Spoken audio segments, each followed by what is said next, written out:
కోర్కెలు ఉండకూడదు అన్న సిద్ధాంతం అన్ని వేళలా సాధ్యం కాదు. కానీ ఆ కోర్కె ఏది అయి ఉండాలి అంటే అవసరమై ఉంటే పరిణతి. నేను అన్న మాట మీరు పట్టుకున్నారో లేదో మరి. అది నాకు అవసరమైనది అనుకోండి, నేను భగవంతుడికి విజ్ఞాపన చేశాననుకోండి, అది పరిణతి. నాకు అమ్మ బాగా చదువు రావాలి అని నేను విద్యార్థిగా ఉండగా కోరుకున్నాను, అది నాకు అవసరం. నాకు ఒక వయసు వచ్చిన తరువాత అమ్మ నన్ను అనుగమించేటటువంటి ధర్మపత్ని నాకు కావాలి, అది నాకు అవసరం. నాకు పెళ్ళయ్యాక అమ్మ నా వంశం నిలబడాలి, నాకు కొడుకు పుట్టాలి, అవసరం. అమ్మ నేను కన్యాదానం చెయ్యాలి, నాకు కూతురు కావాలి, అవసరం. అమ్మ నేను ఒకరి దగ్గర చెయ్యి చాపకుండా నాకు అన్నవస్త్రములు ఉండడానికి ఇల్లు లభించాలి, అది నాకు అవసరం. అమ్మ నా పిల్లలు వృద్ధిలోకి రావాలి, వాళ్ళు క్షేమంగా ఉండాలి, అవసరం.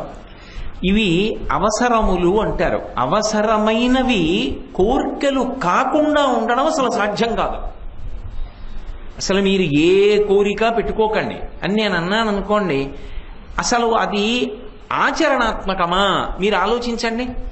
చెప్పాలన్న కోరిక నా కోటి, వినాలన్న కోరిక మీ కోటి లేకపోతే అసలు ఈ సభ ఎక్కడది? అమ్మవారికి సంబంధించినటువంటి ఉపాసన అంటే దగ్గరగా కూర్చునుట అన్నదానికి అర్థం భౌతికంగా ఏదో దగ్గరగా వెళ్ళి కూర్చోవడం అని కాదు. ఆవిడ్ని మనసులో పట్టుకునేటటువంటి విధానం, ఆమె యొక్క వైభవం, ఆమెని ఎలా ఆరాధన చేస్తారు, దానివల్ల వచ్చే ఫలితం ఎలా ఉంటుంది, ఆవిడ యొక్క కారుణ్యం ఎలా ఉంటుంది, ఈ విషయాలన్నిటినీ కూడా మొట్టమొదట లోకానికి అందచేసిన వాడెవరు అంటే నందీశ్వరుడు. మనుశ్చంద్ర కుబేరశ్చలోపాముద్రా చ మన్మద అగస్తీరగ్నిసూర్యశ్చ ఇంద్రస్కంధ శివస్తథ క్రోధభట్టారకో దేవ్యా ద్వాదశామి ఉపాసకా అని అమ్మవారికి 12 మంది అత్యంత ప్రియమైన భక్తులు, అంటే అమ్మవారి యొక్క ఉపాసన బాగా తెలిసిన వాళ్ళు అంత గొప్పగా ఉపాసన చెయ్యగలగడానికి కారణం అమ్మవారికి సంబంధించిన విషయాలన్నింటినీ కూడా మొట్టమొదట భూలోకంలో ప్రకాశింపచేసిన వాడెవరు అంటే నందీశ్వరుడు. అందుకే లలితా సహస్రనామ స్తోత్రంలో నంది విద్య, నటేశ్వరి అని నామాలు ఉంటాయి. నంది విద్య అంటే నందీశ్వరుడు భూలోకమునందు అమ్మవారికి సంబంధించిన విద్యని ప్రచారం చేసి ప్రకాశింపచేశాడు కనుక ఆ విద్యకి ఆయన పేరు మీదుగా నంది విద్య అని పేరొచ్చింది. అటువంటి శ్రీ విద్య అమ్మవారి యొక్క తంత్రం గురించి చెప్తుంది, అంటే అమ్మవారి యొక్క ఆరాధనా విధానాన్ని గురించి మాట్లాడుతుంది. అమ్మవారి ఆరాధనా విధానంలో బీజాక్షరాలకి ఎక్కువ ప్రాధాన్యత ఉంటుంది. అమ్మవారి పాదములు పట్టుకుంటే ఏమవుతుంది? అసలు అమ్మవారు మనని లక్ష్యం వైపుకి నడిపించడంలో ఆమె ఎటువంటి అనుగ్రహాన్ని మన మీద వర్షిస్తుంది అన్న విషయంలో శ్రీ విద్యా తంత్రం మనకి కొన్ని విశేషాల్ని వివరిస్తుంది. చిట్ట చివరికి అద్వైత మోక్షాన్నే అంగీకరిస్తుంది. శ్రీ విద్యా సంప్రదాయంలో కూడా అద్వైతంలో ఎలా ప్రతిపాదించారో అలాగే ప్రతిపాదిస్తారు. కానీ సిద్ధాంతరీత్యా అద్వైత సిద్ధాంతానికి శ్రీ విద్యా సిద్ధాంతానికి ఒక చిన్న విషయంలో మాత్రమే తేడా ఉంటుంది. అద్వైతం వివర్త సిద్ధాంతం మీద ఆధారపడి ఉంటుంది. వివర్త సిద్ధాంతం అంటే అసలు ఈ జగత్తంతా కూడా మాయ, అది భగవంతుని యందు ఆరోపింపబడింది తప్ప దానికి అస్తిత్వము లేదు అంటుంది అద్వైతం. మీకు కొంచెం అర్థమయ్యేట్టు చెప్పాలంటే అద్వైత సిద్ధాంతంలో ఎప్పుడూ వాడేటటువంటి ఉదాహరణ, అక్కడ ఒక తాడు ఉందనుకోండి, చీకట్లో నేను ఆ తాడు చూసి పాము అనుకున్నాను అనుకోండి, అనుకున్న ఉత్తర క్షణంలో నాలో భయం కలుగుతుంది, చెమట పడుతుంది, ఉద్వేగం కలుగుతుంది. కానీ అది నిజమునకు తాడు పాము కాదు. కానీ లేని పాము ఉన్నట్టుగా దేని మీద ఆరోపింపబడింది? తాడు మీద ఆరోపింపబడింది. నిజానికి అక్కడ పాము లేదు. ఉన్నట్టుగా కనపడడానికి కారణం ఏది అంటే తాడు లేనినాడు అసలు పాము కూడా కనపడదు. అసలు పరబ్రహ్మమన్నది ఉంది కాబట్టి ఆ పరబ్రహ్మము మీద జగత్తు ఆరోపింపబడింది తప్ప అసలు జగత్తుకి సత్యమైనటువంటి ఉనికి లేదు, అది మాయ అని అద్వైత సిద్ధాంతం ప్రతిపాదిస్తుంది. కానీ శ్రీ విద్యా సంప్రదాయంలో కించిత్ భేదం ఉంటుంది. ఆ కించిత్ భేదంలో ఏమిటంటే, మీకు తేలిగ్గా పట్టుకోవాలంటే దానికి కూడా ఒక ఉదాహరణ రీత్యా నేను ప్రతిపాదిస్తే మీరు పట్టుకుంటారు. ఏదో ఒక కొలను ఉందనుకోండి, సూర్యబింబం ప్రకాశిస్తోంది ఆకాశంలో. ఇప్పుడు ఆ సూర్యబింబం యొక్క ప్రతిబింబం ఆ కొలనులో పడింది. ఇప్పుడు కొలనులో ఉన్నటువంటి ప్రతిబింబం నిజమైనటువంటి సూర్యబింబమా? కాదు. అది సూర్యబింబం యొక్క ప్రతిబింబం. అది నిజంగా మాత్రం లేదు. అది ఉంది కాబట్టి ఇది ఉంది. కానీ శ్రీ విద్యా సంప్రదాయంలో ఏమంటారంటే దానికి కూడా కొంత ఉనికి ఉంది, అది కూడా కొంతవరకు సత్యం. ఎందుకని అంటే అది ఎలా ఉందో అలా ఇది కూడా నీటిలో ప్రతిఫలించి కనపడుతోంది అంటారు. అందుకని ఆ ఒక్క చిన్న తేడా తప్ప ఇంచుమించుగా శ్రీ విద్యా సిద్ధాంతం అద్వైత సిద్ధాంతానికి చాలా దగ్గరగా జరిగి ఉంటుంది. శ్రీ విద్యా సిద్ధాంతము, ఆ శ్రీ విద్యా స్వరూపము ఎవరు అంటే అమ్మవారే. అమ్మవారి యొక్క పాదములు పట్టుకుంటే వచ్చేటటువంటి గొప్ప ప్రయోజనం ఏమి అంటే కదలికలు అన్నీ కూడా నియంత్రింపబడతాయి. మీరు ఒక్కటి జ్ఞాపకం పెట్టుకోండి, అసలు కదలిక అన్నది లేకుండా ఏదీ ఉండదు. కదలిక లేని నాడు పరిణతి ఉండదు. ఈ భూమి కదులుతోంది, సూర్యచంద్రుల యొక్క గమనం ఉన్నది, అలాగే అణువులన్నీ కదులుతున్నాయి, మనలో ఉన్నటువంటి మనస్సు కదులుతోంది, ఇంద్రియములు కదులుతున్నాయి, రక్తం కదులుతోంది, మనం కదులుతున్నాం. ఇవి కదలలేదనుకోండి అసలు ప్రయోజన సిద్ధి కలుగుతుంది అని చెప్పడం చాలా కష్టం. కానీ ఈ కదలికలు విచ్చలవిడితనాన్ని పొందకూడదు. ప్రత్యేకించి వ్యక్తిపరంగా ఆలోచించండి. సూర్యచంద్రుల యొక్క గమనము, నక్షత్ర మండలము, భూమి తిరగడం సరే, అది అలా పక్కన పెట్టండి. మనిషికి సంబంధించినంత వరకు కదలికల యొక్క అవసరంలో నియంత్రణ అన్నది ఒకటి అవసరం అవుతుంది. అంటే మీరు దాని గురించి కొంచెం బాగా సమగ్రంగా తెలుసుకోవాలి అంటే చూడండి, మనసులో ఒక కదలికకి కోరిక అని పేరు. మనసులో ఒక సంకల్పం కలిగింది, నేను ఇది పొందితే బాగుండు అని అనిపించింది, అది ఒక కోరిక. ఆ కోరిక ఎందుకు వస్తుంది? మనసు కదిలితే వస్తుంది. ఇప్పుడు ఆ వచ్చినటువంటి కోరిక తీరిందనుకోండి, నేను సంతోషంగా ఉన్నాను, నేను సుఖం పొందాను, నాకు ఆ కోరిక తీరింది అంటాం. అయితే మీరు ఒకటి ఆలోచించండి, సర్వాభీష్టఫలప్రదాం అని ఒక నామం ఉంది అమ్మవారికి ముందు శ్లోకంలో. సర్వాభీష్టఫలప్రదాం అన్న మాటకు అర్థం ఏమిటి? అన్ని అభీష్టముల యొక్క ఫలితాన్ని ఆవిడ తీరుస్తుంది, అది దాని అర్థం. అంటే అలా కోరుతూ ఉండండి జీవితంలో, ఆవిడ తీరుస్తూ ఉంటుంది అని శంకర భగవత్పాదులంతటి మహాజ్ఞాని జగద్గురువు ప్రతిపాదన చేస్తారా? అలా అర్థం చేసుకోకూడదు. ఎందుకని అంటే మనిషికి పటుతరమైనటువంటి స్థితి శరీరం ఎలా ఒక కాలమునందు ఉంటుందో, ఒక కాలంలో బలంగా ఉంటాడు, ఒక వయసు వచ్చిన తర్వాత బలం తగ్గిపోతుంది. అలా కోర్కె కూడా మారవలసిన అవసరం ఉంటుంది. అసలు కోర్కెలు లేకుండా ఉండడం సాధ్యమని ఎక్కడా శాస్త్రం అంగీకరించదు. అలా అంగీకరించారనుకోండి, అసలు భగవంతుడు భగవద్గీతలో ఒక మాట అనకూడదు. ఆర్తో జిజ్ఞాసురర్థార్థి జ్ఞానీచ భరతర్షభ, ఈ మాట ఆయన అనకూడదు. ఆర్తి కలిగిన వారు, అర్థార్థి డబ్బు కోరుకున్నవాడు, జిజ్ఞాసువు అంటే యథార్థమైనటువంటి సత్యాన్ని ఆత్మని తెలుసుకోవాలనుకుంటున్నవాడు, జ్ఞాని తెలుసుకున్నవాడు కూడా నన్నే ఆశ్రయించుచున్నాడు. అంటే భగవంతుణ్ణి ఆశ్రయిస్తారు. జనులకు కోరికలు ఉంటాయి, ఆ కోరికలు తీరడానికి నన్ను అడగకపోతే ఎవరిని అడుగుతారు? వాళ్ళు నన్ను అడగడం తప్పు కాదు, వాళ్ళు నన్ను అడుగుతారు, నేను తీరుస్తూ ఉంటాను కూడా అని భగవంతుడే అంగీకరించాడా? అంగీకరించలేదా? అంగీకరించాడు.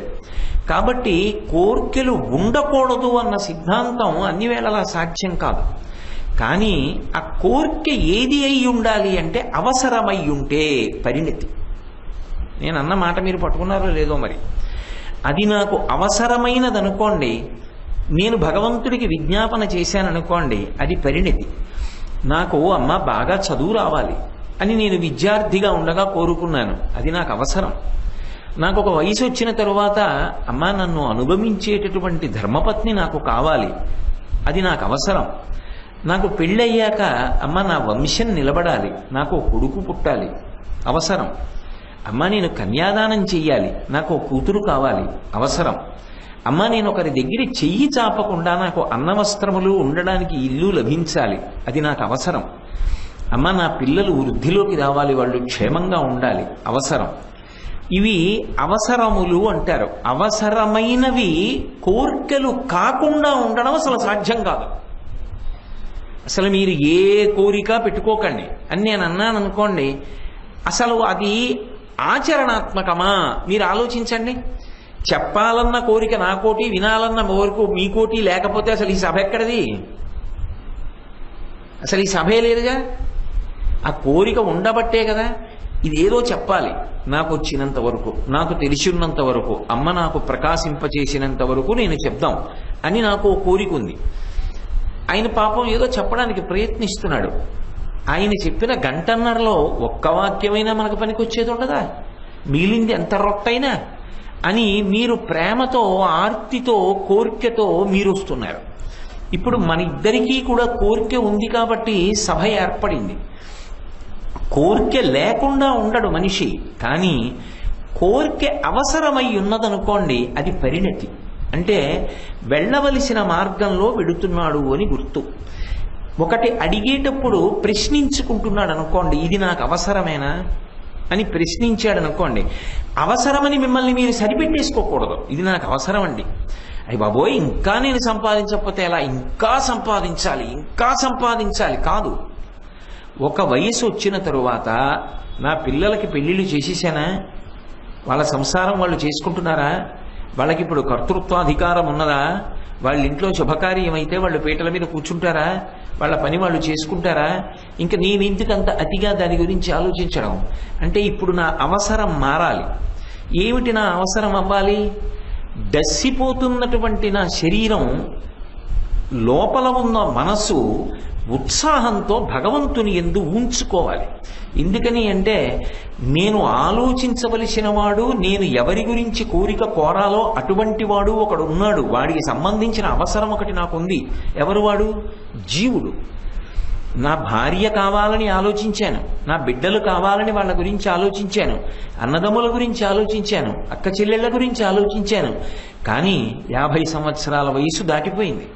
ఇప్పుడు నేను నా జీవుడి గురించి కూడా ఆలోచించుకోవాలి. ఎందుకంటే నిత్యమా జీవితము నీటిపై బుగ్గ అయిపోతోంది కదూ, ప్రాయం అయిపోతోంది. ఏమో ఎప్పుడు బుడగ బద్దలవుతుందో. కానీ జీవుడు మాత్రం ఈ శరీరాన్ని విడిచిపెట్టిన తరువాత ఇంకొక శరీరాన్ని కూడా పొందుతాడు కదూ. మరి ఆ శరీరానికి కూడా భార్య బిడ్డలు ఉంటారు కదూ, అప్పుడు కూడా అవసరాలు ఉంటాయి కదూ. ఆ అవసరాలు తీరడానికి పుణ్యం ఉంటేనే కదూ తీర్చడం కుదురుతుంది. అందుకని నేను ఈ జీవుడి గురించి కొంత పుణ్యం చెయ్యాలి. అంటే నేను సంపాదించినది బిడ్డల కొరకు, భార్య కొరకు ఎలాగో నా జీవుడి కొరకు అని నేను కొంత ఖర్చు పెట్టాలి. నా జీవుడి కొరకు అని నేను కొంత సమయాన్ని వెచ్చించాలి. నా జీవుడి కొరకు అని నా శరీరాన్ని భగవత్ సేవలో తరింప చేసుకోవాలి. ఇది కోర్కే అన్న పేరుతో అవసరాన్ని గుర్తించుకుని కదలికలు ధర్మబద్ధమైతే, ధర్మబద్ధమైన కదలికల యొక్క చిట్ట చివరి స్థితి ఏమిది అంటే ఏ కదలికలు లేకుండా నిలబడిపోయినటువంటి స్థితి. ఈ కదలికలన్నీ కూడా శక్తి అంటారు. మీరు ఎప్పుడైనా చూడండి, ఎక్కడైనా ఏదైనా కదిలిందనుకోండి, ఆ కదిలితే దానికి శక్తి కారణమై ఉంటుంది. చూడండి, ఇప్పుడు అకస్మాత్తుగా ఇవి పనిచేయడం మానేసి దీపాలన్నీ ఆరిపోయి ఆ తిరుగుతున్నటువంటి ఆ ఫ్యాన్ ఆగిపోయింది అనుకోండి, వెంటనే ఏమంటాం? పవర్ పోయిందండి అంటాం. పవర్ అంటే శక్తి. శక్తి పోయిన నాడు ఇవన్నీ నిరుపయోగములు. కదలికలు అంటే కన్ను చూడగలిగినప్పుడు, చెవి వినగలిగినప్పుడు, నోరు పలకగలిగినప్పుడు, శరీరంలో శక్తి ఉన్నప్పుడు నీవు ప్రయత్నపూర్వకంగా ధర్మాన్ని ఆశ్రయించి, భక్తిని ఆశ్రయించి అవసరమైన దానిని గుర్తించుకుంటుండు ఎప్పటికప్పుడు. ఎప్పటికి నీకు ఏది అవసరమో ఆ అవసరాన్ని గుర్తించడంలో ఐక్లభ్యాన్ని పొందవద్దు. అసలు నీ అవసరం ఏమిటి నీకు తెలియకపోతే అది ప్రమాదానికి ఎడుతుంది. ఇప్పుడు నాకేది అవసరం అన్న దాంట్లో నాకు స్పష్టత లేదనుకోండి, నేను ఇల్లు కట్టుకోవాలనుకుంటున్నాను. ఎందుకు అంటే 2 ఇళ్ళు ఉంటే పనికొస్తాయి. రేపు పొద్దున్న ఎక్కువ డబ్బు వస్తే ఏం చేస్తావు? కొడుకు ఎడుతుంది. అందుక కాదు, ఇంకొక ఇల్లుంటే నేను బాగా భగవదనుష్ఠానం చెయ్యాలి, దానికి ఇప్పుడు ఉన్నది నాకు సౌకర్యంగా లేదు అన్నాననుకోండి, నాకు ఈ వయస్సులో ఆ కోరిక ఏర్పడడంలో ఒక స్పష్టత ఉన్నది. నీకు ఎప్పుడు ఏది కావాలని మనసు చెప్తోందో ఆ అడుగుతున్నటువంటిది అవసరమా, ఇది నియంత్రించుకుని నిర్ణయించుకోగలిగినటువంటి శక్తి ఉండాలి. అది మొదటి కదలిక. అది మనసుని నియంత్రిస్తే తప్ప అవసరాన్ని కోరికగా చెప్పడం అనేటటువంటి అలవాటు అది వదిలిపెట్టదు. లేకపోతే ఏమవుతుందో తెలుసా, ఎంత వయస్సు రానివ్వండి అది అర్థం లేని కోరికలను అలా ప్రతిపాదిస్తూనే ఉంటుంది. అప్పుడు అవి బంధనములు అవుతాయి, పాడు చేసేస్తాయి, సమయాన్ని వృధా చేస్తాయి. అందుకే అసలు శాస్త్రం కాని పెద్దలు కాని కోర్కెలు కోరవద్దని చెప్పలేదు, అదే పనిగా కోర్కెలు కోరకండి అని. ఎందుకంటారంటే అలా కోరుకుంటూ పెడితే నీ అవసరాన్ని దాటి అనవసరంగా నీ సమయాన్ని పాడు చేసేసుకుంటావు. ప్రతిదానికి ఒక సమయం అన్నది ఒకటి ఉంది కదండి. దీపం ఉండగా ఇల్లు చక్కబెట్టుకో అన్నట్టుగా జీవితము అన్నదానికి కూడా ఒక నియతి ఉంది కదూ, దానికి కూడా ఒక సమయం ఉంది కదూ. మన కళ్ళ ముందు ఎన్నో ప్రాణులు కనపడుతున్నాయి, కుక్కలు కనపడుతున్నాయి, పందులు కనపడుతున్నాయి, లేకపోతే కోతులు కనపడుతున్నాయి, చీమలు కనపడుతున్నాయి, దోమలు కనపడుతున్నాయి. వేటికి కర్మాధికారం లేదు. శారదా నవరాత్రులు వస్తున్నాయని తెలుసుకోవలసిన ఉత్సాహం లేదు. మీనాక్షి పంచరత్నం వినగలిగిన అధికారం లేదు. మీనాక్షి పంచరత్నం చదవగలిగిన అధికారం లేదు. అందులో ఉన్న ప్రాణి మనని చూస్తే ఏమనుకుంటుంది, ఎంత అదృష్టవంతులరా వీళ్ళు, ఇలా కూర్చుని మీనాక్షి పంచరత్నం చదువుకుంటున్నారు, నేను అలా చదవలేనే, నేను అలా వినలేనే, నాకు అర్థం కాదే, నాకేం తెలియదే. వీళ్ళు తరించగలరు, వీళ్ళకి అవకాశం ఉంది, నాకు లేదని ఏడుస్తుంది. మరి అంత గొప్ప ఉపాధిలోకి వచ్చినప్పుడు అవసరమనేటటువంటి దాన్ని ఏ వయస్సునందు ఏది అన్నదాన్ని నిర్ణయించుకోగలిగినటువంటి స్థితి ఉండాలి కదా. పూర్వం రాజ్యాల్ని పరిపాలించినటువంటి చక్రవర్తులు ఉన్నారు. అటువంటి చక్రవర్తులు భోగభాగ్యాలతో అంతఃపురాలలో ఉండలేక ఒక వయస్సు వచ్చేటప్పటికీ కొడుక్కి యవరాజ్య పట్టాభిషేకం చేసేసి తాను తన ధర్మపత్నితో కలిసి వానప్రస్థానికి వెళ్ళిపోయాడు మహారాజు. తపస్సు చేసుకుంటూ శరీరాన్ని త్యజించి ఊర్ధ్వలోకవాసం కోసం వెళ్ళిపోయారు. ఎందుకని అంటే ఒక కాలమునందున్న అవసరం వేరొక కాలమునందు అవసరం కాదు. ఇప్పుడు అవసరం మనసు పరిపూర్ణంగా దీని మీద పెట్టి మాట్లాడడం. ఒక 2 గంటలు పోయిన తర్వాత ఆకలేస్తుంటే అదే పనిగా నేను మీనాక్షి పంచరత్నం చెప్తాననకూడదు. అప్పుడు ఈ శరీరాన్ని పోషించడం అవసరం. బడలిపోయిన శరీరాన్ని నిద్రపుచ్చడానికి అవకాశం ఇవ్వడం అవసరం. ఎప్పుడెప్పుడు ఏది అవసరమో అది శరీర పోషణ యందు మనస్సుని ధార్మికంగా నిలబెట్టుట యందు అది అవసరమా, దీనిని పరిణతి అంటారు. ఈ పరిణతి ఇవ్వగలిగినది ఎవరో తెలుసా, అమ్మవారు. ఆ పరిణతి రాలేదనుకోండి, జీవుడు ఏమైపోతాడంటే ఎప్పుడు సుఖాపేక్షతో ఉండిపోతాడు. ఎప్పుడు వాడికి ఏది సుఖం అనిపిస్తూ ఉంటుందో అది కావాలని అడుగుతూ ఉంటాడు. కానీ దాని వలన అంతిమ ప్రయోజనం ఎలా పొందుతాడు, పొందడు. అందుకని కదలికలన్నీ ధర్మం. అందుకే మీరు చూడండి, ప్రతి కదలిక ధర్మము చేత కట్టుబడాలి. అందుకే ధర్మిణి, ధర్మవర్ధిని అని ఆవిడికి పేర్లు లలితా సహస్రనామ స్తోత్రంలో. ఆవిడే ధర్మము యొక్క స్వరూపం, ఆమెయే ధర్మమును వృద్ధి చేస్తుంది. నా ఉత్సాహం అంతా దేని మీద ఉండాలంటే ధర్మానుష్ఠానమునందు ఉండాలి.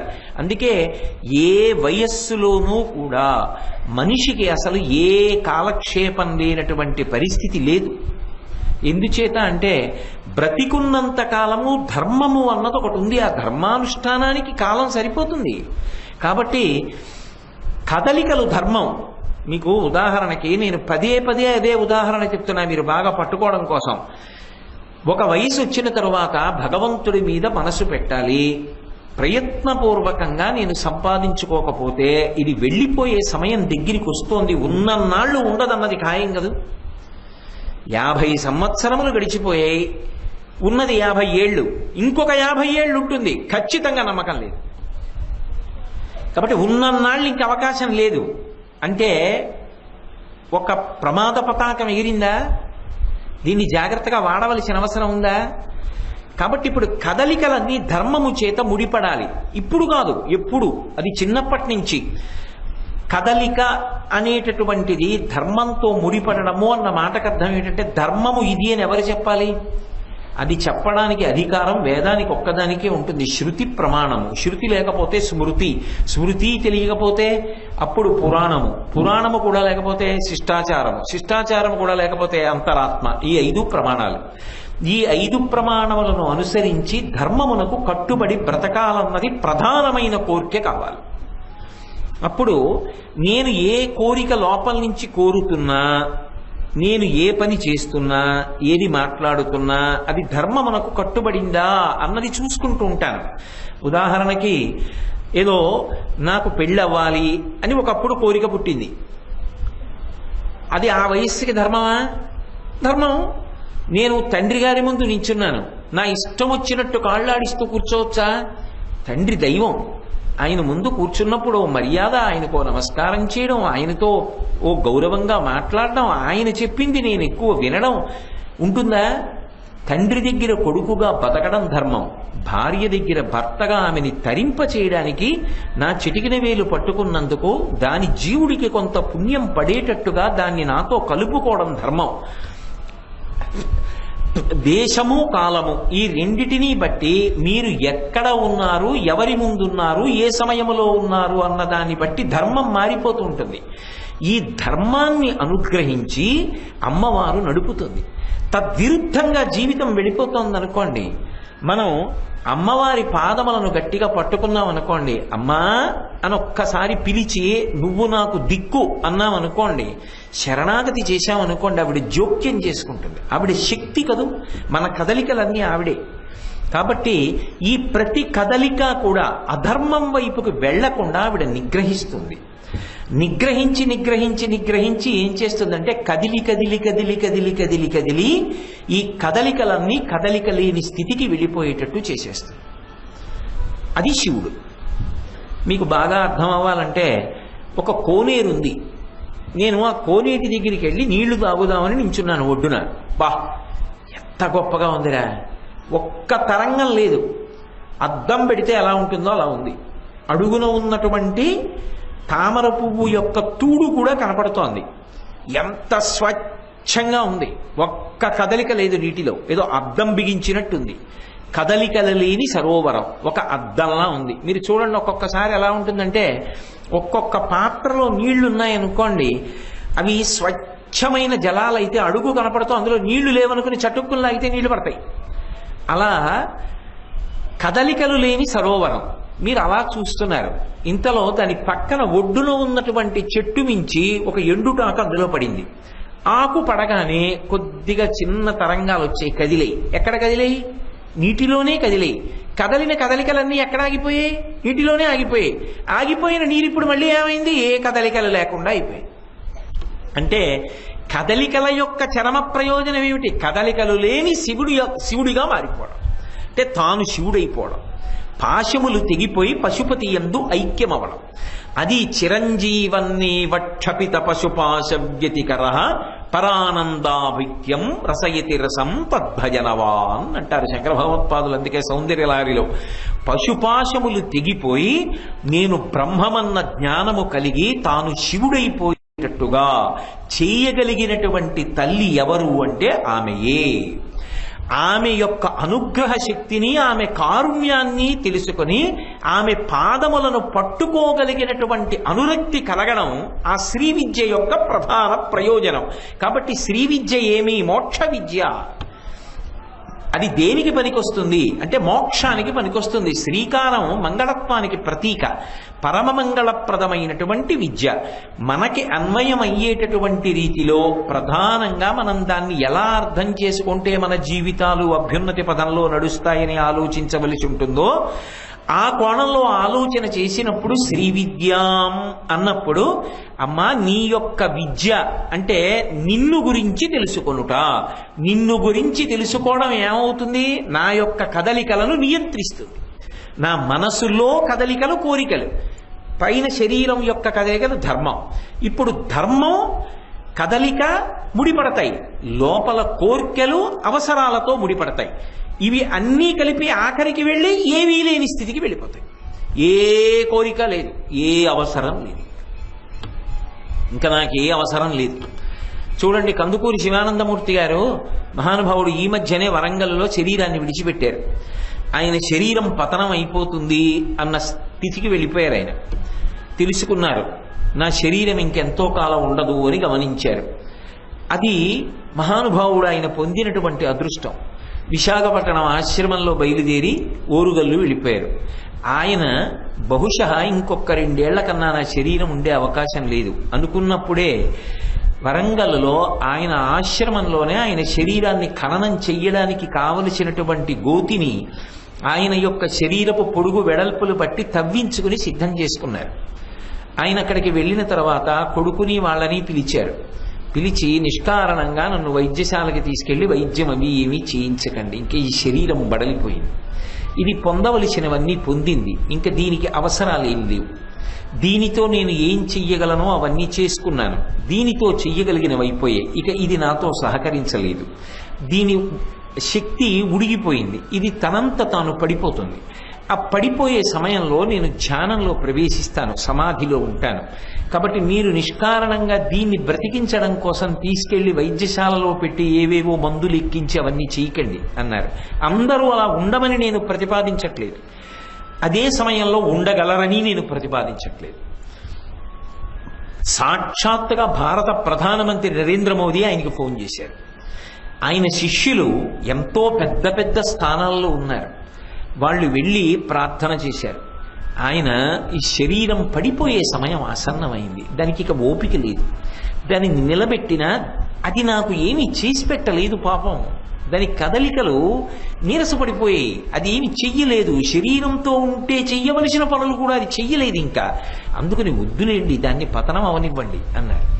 అని అలా భీష్మాచార్యుల వారిలా ఉండి ఒక రోజు నా శరీరం పతనం అయిపోయింది.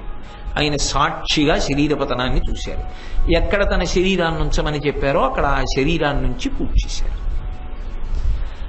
ఇది ఎప్పటి అవసరాన్ని అప్పటికి గమనించారు, గమనించి అలా వదిలిపెట్టారు. అయితే నేను చెప్పినంత తేలిక కాదు, అలా అందరినీ చెయ్యమని ఉపదేశం చేయడము సాధ్యం కాదు.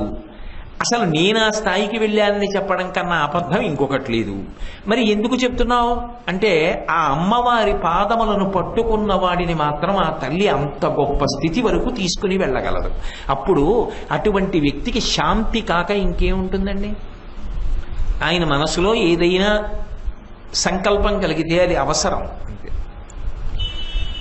ఆ అవసరాన్ని మాత్రమే కోరే ఆ భగవతి పాదములు పట్టుకున్న వాడి అవసరాలు ఆవిడ చూడదా? అది సర్వాభీష్ట ఫలప్రదాం, ఆ స్థాయిలో అలా ఇవ్వగలదు, ఆవిడ అనుగ్రహిస్తుంది. దానికి వెనక భక్తి కారణమై ఉంటుంది.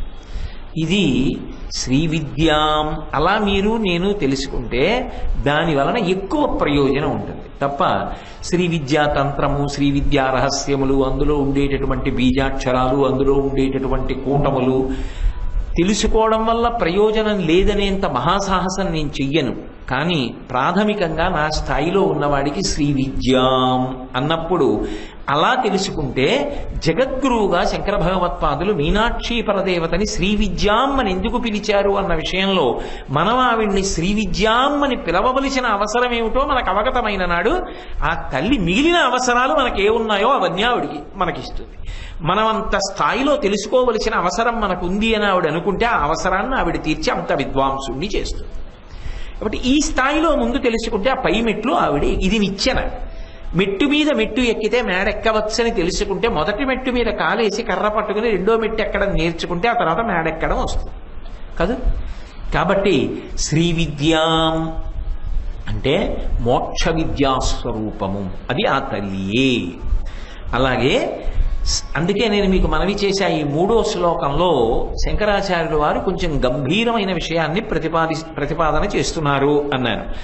మొట్టమొదట్లో వాళ్ళు దిద్దుతారు, ఆలు దిద్దడం బాగుందండి, నాకు ఆలు వచ్చేసే, ఇంక నేను ఆలే దిద్దుకుంటాను, మళ్ళీ నాకు కాకాలు నేర్పకండి, గుణింతాలు నేర్పకండి అంటే ఎలా?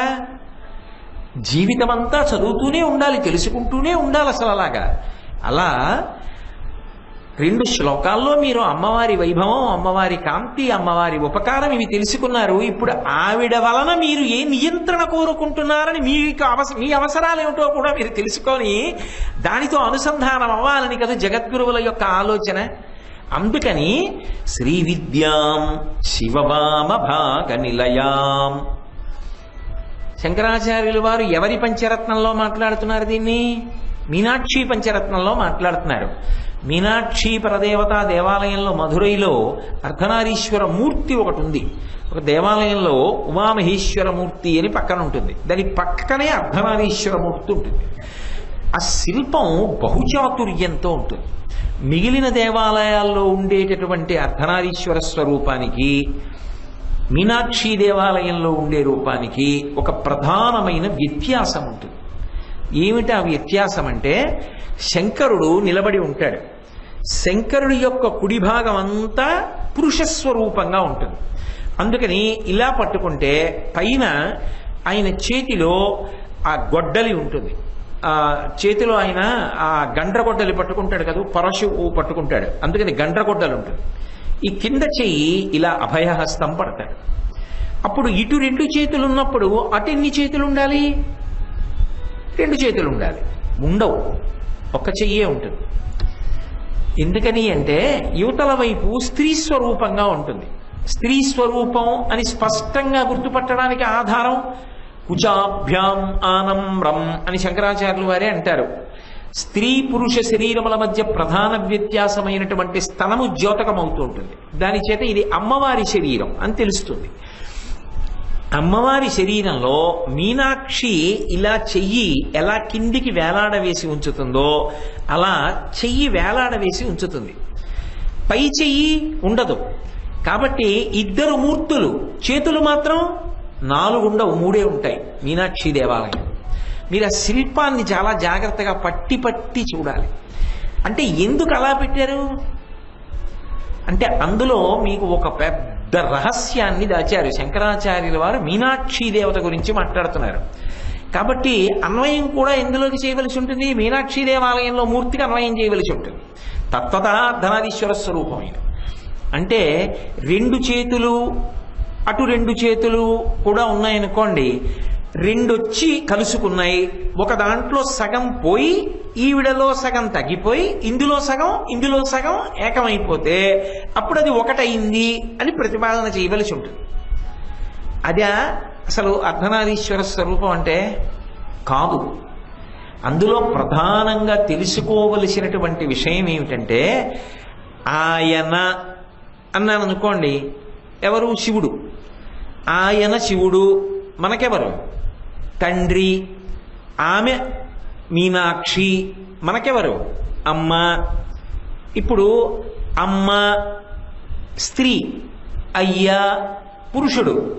పురుషుడులో స్త్రీ, స్త్రీలో పురుషుడు. లోకంలో సాధ్యమా? ఉంటారా? ఉండరు. వాళ్ళు పురుషులు, వీళ్ళు స్త్రీలు అని చెప్పాలంతే. అంతేగాని వారిలో స్త్రీత్వం ఉంది, వీరిలో పురుషతత్వం ఉన్నది అని అనడం సాధ్యం కాదు. కానీ శంకరుడి విషయంలో అది సాధ్యం. ఎందుకో తెలుసా? అసలు ఆయన ఆవిడ అని 2 ఉండవు. ఆయనలో ఆవిడ, ఆవిడలో ఆయన. ఉన్నది ఆయనే అమ్మగా నిలబడతాడు, ఆమెయే తండ్రిగా నిలబడతాడు తప్ప ఆమెయే అమ్మగానే ఉంటాను అన్నమాట ఉండదు. అందుకే పరిపాలన చేసింది. నేను అయ్యగానే ఉంటాను ఉండదు, అమ్మగా ఉంటాడు. ఒక్కొక్కసారి ఆయన అమ్మగా మారిపోతాడు. ఎందుకని చెప్తున్నానంటే ఈ విషయం మధురైలో ఒక పరమాద్భుతమైనటువంటి విషయం జరిగింది ఒకప్పుడు. మధురై సమీపంలో అంటే మధురై యొక్క ఆ పొలిమేరలు దాటిపోయిన తరువాత ఒక దట్టమైనటువంటి అరణ్యం ఉంది. నేను మీతో మనవి చేశాను కదా, అదంతా కూడా కదంబవనం ఒకప్పుడు. కాబట్టి ప్రకృతి అందాలకి ఆటపట్టు. ఆ అరణ్యంలో ఒకప్పుడు దేవలోకం నుంచి బృహస్పతి కదిలి వచ్చి, ఆయన గురువు మహానుభావుడు, భగవంతుడి గురించి ధ్యానం చెయ్యాలి, తపస్సు చెయ్యాలి అని సంకల్పం చేసుకొని ఆయన తపస్సు చేస్తున్నాడు. ఆ తపస్సు చేసేటటువంటి సమయంలో మధురై నగరంలో మహదైశ్వర్యవంతులైనటువంటి దంపతులు ఇద్దరు ఉండేవాళ్ళు. వాళ్ళిద్దరి పేర్లు కూడా చిత్రంగా శివ శివ, హంస హంసిని, భవ భవాని అన్నట్టుగా దంపతుల పేర్లు కూడా కలిసిపోయాయి. ఎందుకని అంటే ఆయన పేరేమో సాహలెస్, ఆవిడ పేరేమో సాహలిస్. ఇద్దరి పేర్లు అంత దగ్గరగా కలిసిపోయి ఉండేవి. ఇద్దరూ అనుకూలమైన దాంపత్యం. వాళ్ళిద్దరికీ సంతానం కలిగింది. మహదైశ్వర్యవంతుల యొక్క బిడ్డలు కదూ, ఆ పిల్లలకి చిన్నతనం నుంచి విపరీతమైనటువంటి అహంకారం. విపరీతమైనటువంటి అహంకారం ఏం చేస్తుందంటే అవతల వాణ్ణి ఈసడిస్తుంది. అహంకారానికి ఉన్న లక్షణం ఏంటంటే ఎవరి గురించి మీరు చెప్పండి వాడా అంటాడంతే ముందు తప్ప ఓ ఆయన అనలీడు. అహంకారానికి ఉండేటటువంటి లక్షణం ఏమిటంటే అసలు అవతల వారిలో ఉన్నటువంటి ఒక్క మంచిని కూడా గుర్తించనివ్వదు. గుర్తించనివ్వక ఈసడిస్తుంది, చులకన భావంతో మాట్లాడింపజేస్తుంది. అలా మాట్లాడించడం వలన అప్రయోజనం ఎవరికి కలుగుతుంది? వాళ్ళు ఎవరిని ఉద్దేశించి అన్నారో వాళ్ళకి కలగదు. ఎందుకో చెప్పనా? వాడా అన్నాడు అనుకోండి, అదొక మహానుభావుడి గురించి. ఆయన గొప్పతనం తగ్గుతుందా? ఆయన గొప్పతనం తగ్గదు, ఆయన అలాగే ఉంటాడు. ఆయన ఎలా ఉన్నాడో ఆయన అలాగే ఉన్నాడు. కానీ యుక్తాయుక్త విచక్షణ లేకుండా అనడం వల్ల రెండు నష్టాలు సంభవిస్తాయి. ఒకటి, నువ్వు తగ్గిపోతూ ఉంటావు. నువ్వు అసలు ఎవరి యందు మంచిని చూడలేకపోతున్నావు కాబట్టి అందరూ నీ దృష్టిలో తక్కువే, నువ్వు ఒక్కడివే ఎక్కువ. అదొక ప్రమాదకరమైన పోకడ. రెండవది ఏమవుతుందో తెలుసా? నీతో కలిసి ఉండడానికి, నీతో పంచుకోవడానికి, నీకు చెప్పడానికి, నిన్ను ఉపయోగించుకోవడానికి జనులు ఇష్టపడరు. దగ్గరకు పిలిచి అయ్యా నా విషయం ఇదండి, నాకు ఈ కష్టం ఉందండి, నాకు ఇదిగో ఇలా ఇంతవరకు నా శక్తి అండి అని చెప్పరు. ఎందుకో తెలుసా? వాడికి చెప్తే ఏం చేస్తాడరా? చులకన చేసి మాట్లాడతాడు. వాడితో ఎందుకురా పంచుకోవడం అంటారు. రెండు, ఒక కార్యం చేస్తున్నారనుకోండి, మీరు అహంకారగ్రస్తుడైన వ్యక్తిని చేర్చుకోరు దగ్గరికి. ఎందుకని అంటే వాడు చెప్పిన మాట వినడం. ఎవరు చెప్పిన మాట వినకపోవడం ఒక ఎత్తు అయితే, మీ అందరికీ ఏం తెలుసు? నీ చెప్పినట్టు మీరు చేయండి అంటాడు. అది ప్రమాదం. అసలు ముందు అందరినీ కలుపుకుని చేస్తే రాముడు అవుతాడు. అందరినీ కలుపుకుని చేయడం కాదు, మీకందరికీ ఏం తెలుసు, నీ చెప్పినట్టు మీరు చేయండి అన్నారు అనుకోండి, అది నాయకత్వం కాదు, అది ప్రమాదకరమైన పోకడ. అందులో ఒక అర్ధరహితమైనటువంటి అహంకారం ఉంది. ఇప్పుడు అటువంటి వ్యక్తిని ఏం చేస్తారంటే కలుపుకోరు. ఎందుకు కలుపుకోరంటే, అయ్య బాబోయ్ వీడిని తీసుకొచ్చి మనం పెట్టామంటే వీడు అందరినీ ఈసడిస్తాడు, కార్యం జరగదు. ఆ అహంకారం లేని వాళ్ళు, ఆ నెమ్మది ఉన్నవాళ్ళు, ఆ మంచితనం ఉన్నవాళ్ళు, ఆ చెప్పిన మాట వినేటటువంటి వాళ్ళు ఎవరో వాళ్ళని పెట్టుకుంటారు. కానీ పెద్ద స్థానంలోకి చటుక్కుని ఎవరిని పడితే వాళ్ళని తీసుకెళ్లి పెట్టేశారనుకోండి, ఆ పరిణితి లేని వాళ్ళని, వాడు అందరి మీద అహంకారానికి పోతే లేనిపోని ఇబ్బంది రాదు, అది పెట్టిన వాడికి అప్రతిష్ట. అందుకని చేర్చుకోరు అసలు సమూహంలోకి. అప్పుడు ఆయనకి ఏమయ్యే అవకాశాలు పోతాయి.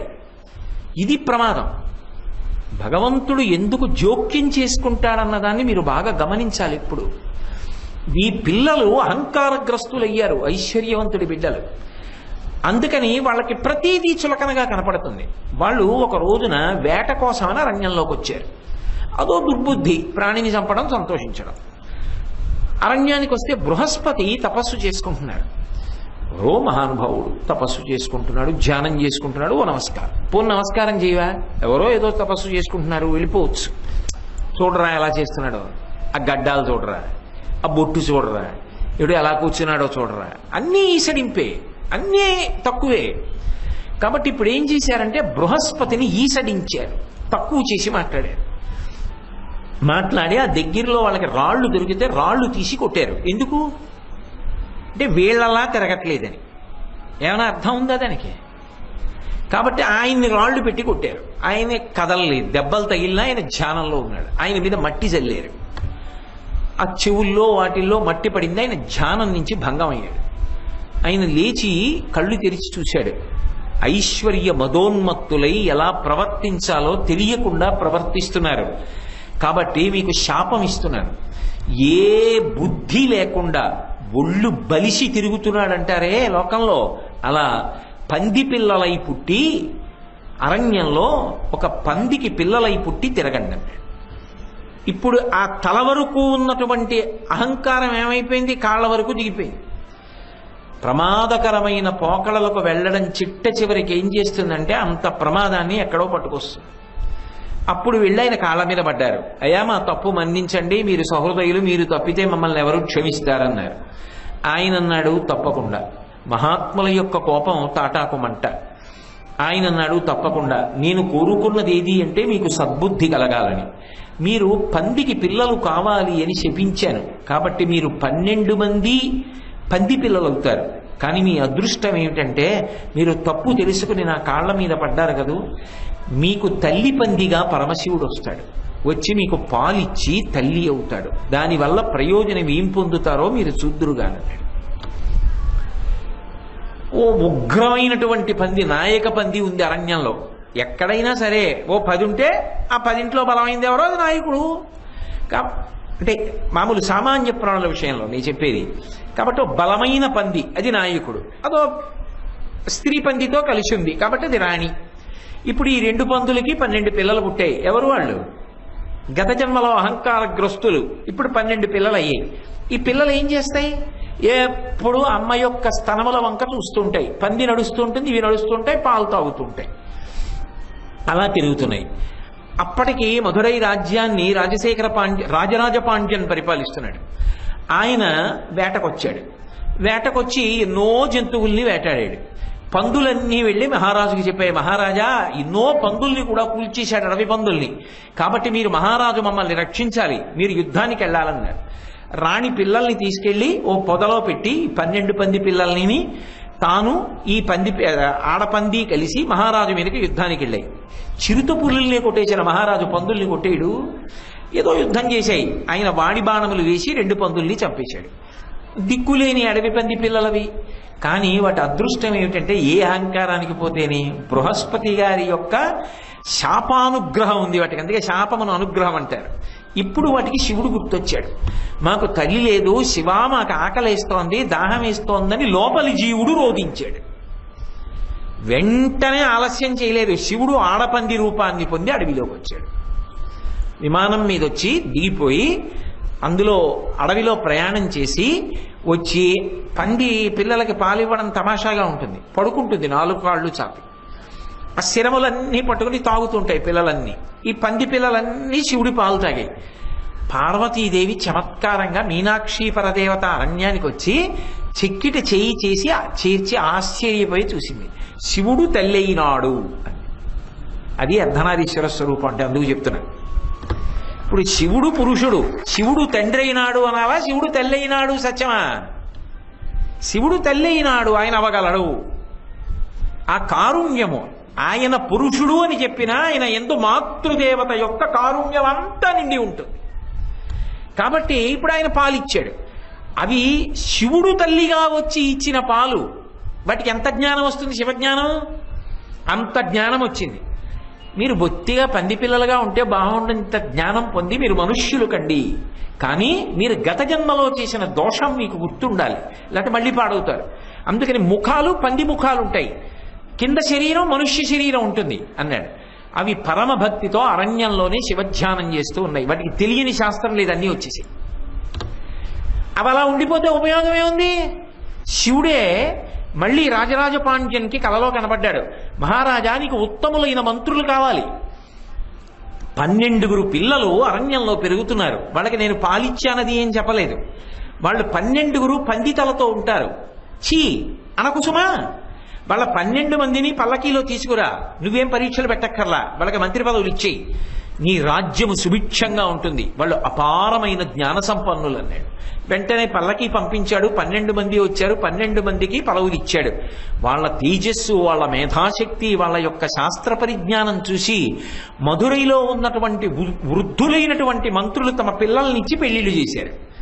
వాళ్ళు ఏ అహంకారం పొందకుండా శివభక్తితో రాజ్యపాలనలో తమ యొక్క మేధా సంపత్తిని అంతటినీ కూడా తోడుగా పెట్టి మహారాజుకి రాజ్యవృద్ధికి కారకులై తమ జీవితాల్ని తరింప చేసుకుని చిట్ట చివర శంకరుని యందు ఐక్యమైపోయారు. ఇప్పుడు నాకు ఈ లీల చదివిన తరువాత ఒక్కటి చెప్పండి, మీనాక్షి పరదేవతయే ఆ లీలలో ఇవన్నీ మధురైలో చేసి చూపిస్తారు. ఇప్పుడు నేను చెప్పిన ఉన్నాయే ఇవన్నీ మధురైలో చేస్తారు, చేసి చూపిస్తారు అయ్యవారి ముందు అమ్మవారి ముందు. అదో విచిత్రం మధురై క్షేత్రంలో.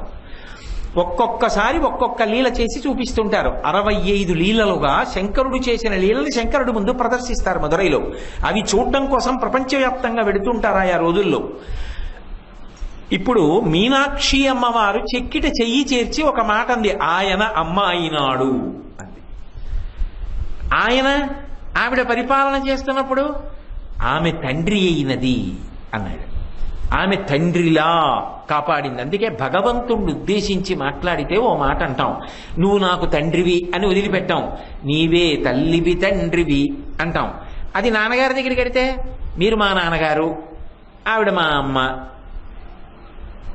ఆ స్థితి ఎవరికి కలగకుండుగాక.